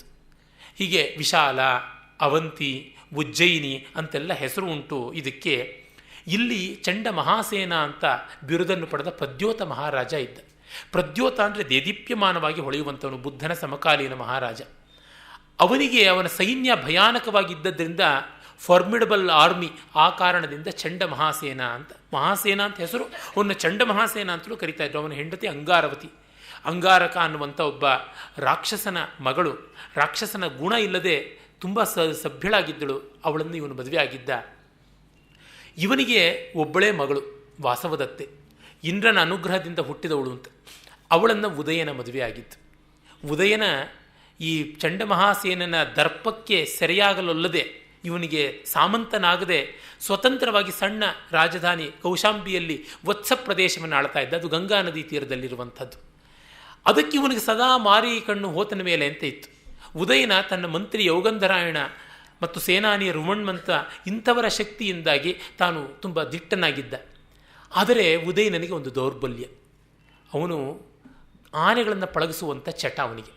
ಅವನು ವೀಣಾವಾದನದಲ್ಲಿ ಕೋವಿದನಾದವನು. ಘೋಷವತಿ ಅಂತ ಅವನ ವೀಣೆಯ ಹೆಸರು. ಆ ಕಾಲಕ್ಕೆ ವೀಣೆಗೆ ಎಲ್ಲ ಹೆಸರಿಡ್ತಾ ಇದ್ರು. ಈ ಕಾಲಕ್ಕೆ ಯಾವುದಕ್ಕೂ ಹೆಸರಿಡೋಲ್ಲ, ಅವರಿಗೆ ಕೆಟ್ಟ ಕೆಟ್ಟ ಹೆಸರಿಟ್ಕೊಳ್ತಾರೆ. ಬಹಳ ಬೇಸರ ಆಗುತ್ತೆ ನನಗೆ ನೋಡಿದ್ರೆ. ಎಂತೆಂಥದ್ದು ಹೆಸರಿಟ್ಕೊಳ್ತಾರೆ ಮಕ್ಕಳಿಗೆ, ಅದಕ್ಕೆ ಏನನ್ನಬೇಕು ಗೊತ್ತಾಗೋದಿಲ್ಲ. ನನ್ನ ಸ್ನೇಹಿತರೊಬ್ಬರು ಹೇಳ್ತಾ ಇದ್ರು, ನಮ್ಮ ತಮ್ಮನಿಗೆ ಸದಾ ನಮ್ಮ ಮೇಲೆ ಅಸೂಯೆ ಉಂಟು, ಹಾಗಾಗಿ ನಮ್ಮ ಮನೆಗೆ ನಮ್ಮ ಹೆಂಡತಿ ಹೆಸರಿಟ್ಟರೆ ಅವನು ಅವ್ರ ಮನೆಗೆ ಹೆಂಡತಿ ಹೆಸರಿಡ್ತಾನೆ. ನಮ್ಮ ಮನೆಯಲ್ಲಿ ಅವ್ರ ಹೆಂಡತಿ ಹೆಸರನ್ನ ಇಟ್ಟುಬಿಟ್ಟಿದ್ದನು ಒಂದು ಚೆನ್ನಾಗಿರುವಂಥದ್ದು ಒಂದು ಹೆಸರು ಅಂತ ಇಟ್ಟರೆ ಅವನು ತಮ್ಮನೂ ಇಟ್ಟುಬಿಡ್ತಾನೆ. ಆ ತಮ್ಮನ ಹೆಂಡತಿ ಹೆಸರು ಭಾಗ್ಯ ಅಂತ, ಹಾಗಾಗಿ ಮನೆಗೆ ಭಾಗ್ಯವಿಲ್ಲ ಅಂತ ಆಗಿಬಿಡುತ್ತೆ ಹೆಸರು ಅಂತ.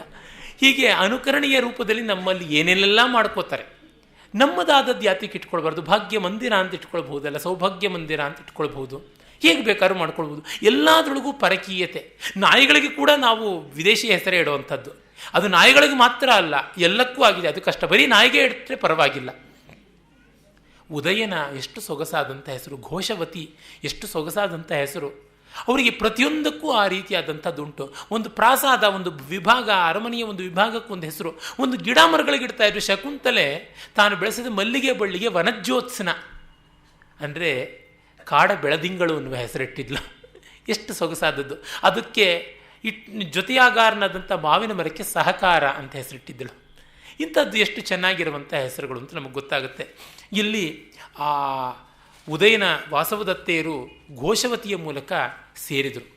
ಅವನು ಚಂಡಮಹಾಸೇನ ಇವನಿಗಿರುವಂಥ ಈ ಆನೆಗಳನ್ನು ಪಳಗಿಸುವ ದೌರ್ಬಲ್ಯವನ್ನೇ ಕ್ಯಾಪಿಟಲ್ ಮಾಡಿಕೊಂಡು ನೀಲಿಯ ಬಣ್ಣದ ಒಂದು ಆನೆ, 4 ದಂತಗಳ ಆನೆ ಇದೆ ಎನ್ನುವ ಒಂದು ಸುಳ್ಳು ಸುದ್ದಿ ಹಬ್ಬಿಸಿ ಅದನ್ನು ಪಳಗಿಸೋದಕ್ಕೆ ಅವನು ವಿಂಧ್ಯಾಟವಿಗೆ ಬಂದ. ಈ ಕಡೆಗೆ ಬಂದಾಗ ಆ ಒಂದು ಯಂತ್ರದ ಆನೆಯ ಒಳಗೆ ತಮ್ಮ ಸೈನಿಕರನ್ನು ಇಟ್ಟಿದ್ದು. ಆ ನೀಲಿ ಬಣ್ಣದ ಯಂತ್ರದ ಆನೆಯ ಮೂಲಕ ಉದಯನನ್ನು ಸೆರೆ ಹಿಡಿಸಿದ್ದ ವೀಣೆಯ ಸಮೇತ. ಸೆರೆಯಲ್ಲಿಟ್ಟಿದ್ದ ಉದಯನನ್ನು ತನ್ನ ಅಳಿಯ ಮಾಡ್ಕೊಳ್ಬೇಕು ಅಂತ. ಈ ಮಾವನಿಗೆ ಏನು ಆಸೆ ಅಂದರೆ ಅಳಿಯನ್ನು ಹದ ಮಾಡಿ ಮಾಡ್ಕೊಳ್ಬೇಕು ಅಂತ ಅಷ್ಟೇ ಆಸೆ. ಗಾಂಧರ್ವ ವಿತ್ತಕ ಅಂತೆಲ್ಲ ಭಾಸ ಬಹಳ ಚೆನ್ನಾಗಿ ಹೇಳ್ತಾನೆ. ಗಾಂಧರ್ವ ವಿದ್ಯೆಯನ್ನು ತನ್ನ ಸಂಪತ್ತು ಅಂತ ಅಂದುಕೊಂಡಂತಾನು, ರೂಪ ವಿದ್ಯಾ ಮದ ಗರ್ವಿತನಾದಂಥವನು ಅಂತೆಲ್ಲ. ಅವನು ವಾಸವದತ್ತೆಗೆ ವೀಣೆ ಹೇಳಿಕೊಟ್ಟ. ಉದಯನ ಎಷ್ಟು ಸುಂದರ ಅಂದರೆ, ವಾಸವದತ್ತಿ ಇವನು ಮುಖ ನೋಡ್ತಾ ವೀಣೆ ನುಡಿಸೋದನ್ನು ಮರೆತು, ವೀಣೆ ಆ ಕಾಲದಲ್ಲಿ ಗೋಟುವಾದ್ಯ ಅಂತ ಹೇಳ್ತೀವಲ್ಲ, ವಿಚಿತ್ರ ವೀಣೆ ಆ ರೀತಿಯಾದದ್ದು, ಅದನ್ನು ನುಡಿಸೋದಕ್ಕೆ ಅದಕ್ಕೆ ಕೋಣ ಅಂತ ಕರೀತಾರೆ, ಅದು ಉಜ್ಜುವುದಕ್ಕೆ ಇರುವಂತಹ ಒಂದು ವೀಟಿ ಅಂತಲೂ ಕರೀತಾರೆ. ಅದನ್ನೇ ಅವಳು ಜಾರು ಬಿಟ್ಟು ಗಾಳಿಯಲ್ಲೇ ಹಿಂಗೆ ವೀಣೆ ತಡವಿಸ್ತಾ ಇದ್ದಳಂತೆ, ಅಷ್ಟು ಸುಂದರ ಆಗಿದ್ದ. ಅವರಿಬ್ಬರೂ ಕೂಡ ಪರಸ್ಪರ ಆಕರ್ಷಿತರಾಗಿ ಭದ್ರವತಿ ಎನ್ನುವಂಥ ಒಂದು ಆನೆಯ ಮೇಲೆ ಕೂತ್ಕೊಂಡು ಪರಾರಿಯಾಗ್ತಾರೆ. ಈ ಉದಯನನ ಕಥೆಯೆಲ್ಲ ಗೊತ್ತಿದ್ದಂಥವರು ಉಜ್ಜಯಿನಿಯಲ್ಲಿರುವಂಥ ಹಳ್ಳಿಯ ಮುದುಕರು ಅಂತ. ಉದಯನ ಕಥಾ ಕೋವಿದ ಗ್ರಾಮವೃದ್ಧಾ. ಯಾವ ರಾಜನ ಕಥೆಯನ್ನು ಹಳ್ಳಿಗಾಡಲ್ಲೂ ಹೇಳ್ಕೊಳ್ತಾರೋ ಅವನು ನಿಜವಾಗಿ ಜನಪ್ರಿಯನಾದ ರಾಜ. ರಘುವಂಶದ ರಾಜರುಗಳ ಕಥೆಯನ್ನು ಹಳ್ಳಿಗಳಲ್ಲಿ ಇದ್ದಂತಹ ಹೊಲಗದ್ದೆಗಳನ್ನು ಕಾಪಾಡತಕ್ಕಂತಹ ಶಾಲಿಗೋಪ್ಯ ವಧ್ವ, ಶಾಲಿಗೋಪ್ಯರು ಅಂದರೆ ಭತ್ತದ ಗದ್ದೆ ಕಾಯುವವರು ಹುಡುಗಿಯರು ಕೂಡ ರಘುಮಹಾರಾಜನ ಕಥೆಯನ್ನು ಹಾಡಿಕೊಂಡು ಸಂತೋಷ ಪಡ್ತಾ ಇದ್ರಂತೆ. ಅದು ಹಾಗೆ ಗ್ರಾಸ್ ರೂಟ್ ಲೆವೆಲಲ್ಲಿ ಯಾವುದು ಇಳಿಯುತ್ತೋ ಅದು ಉಳಿಯುವಂಥದ್ದು ಅಂತ ಕಾಳಿದಾಸನದು.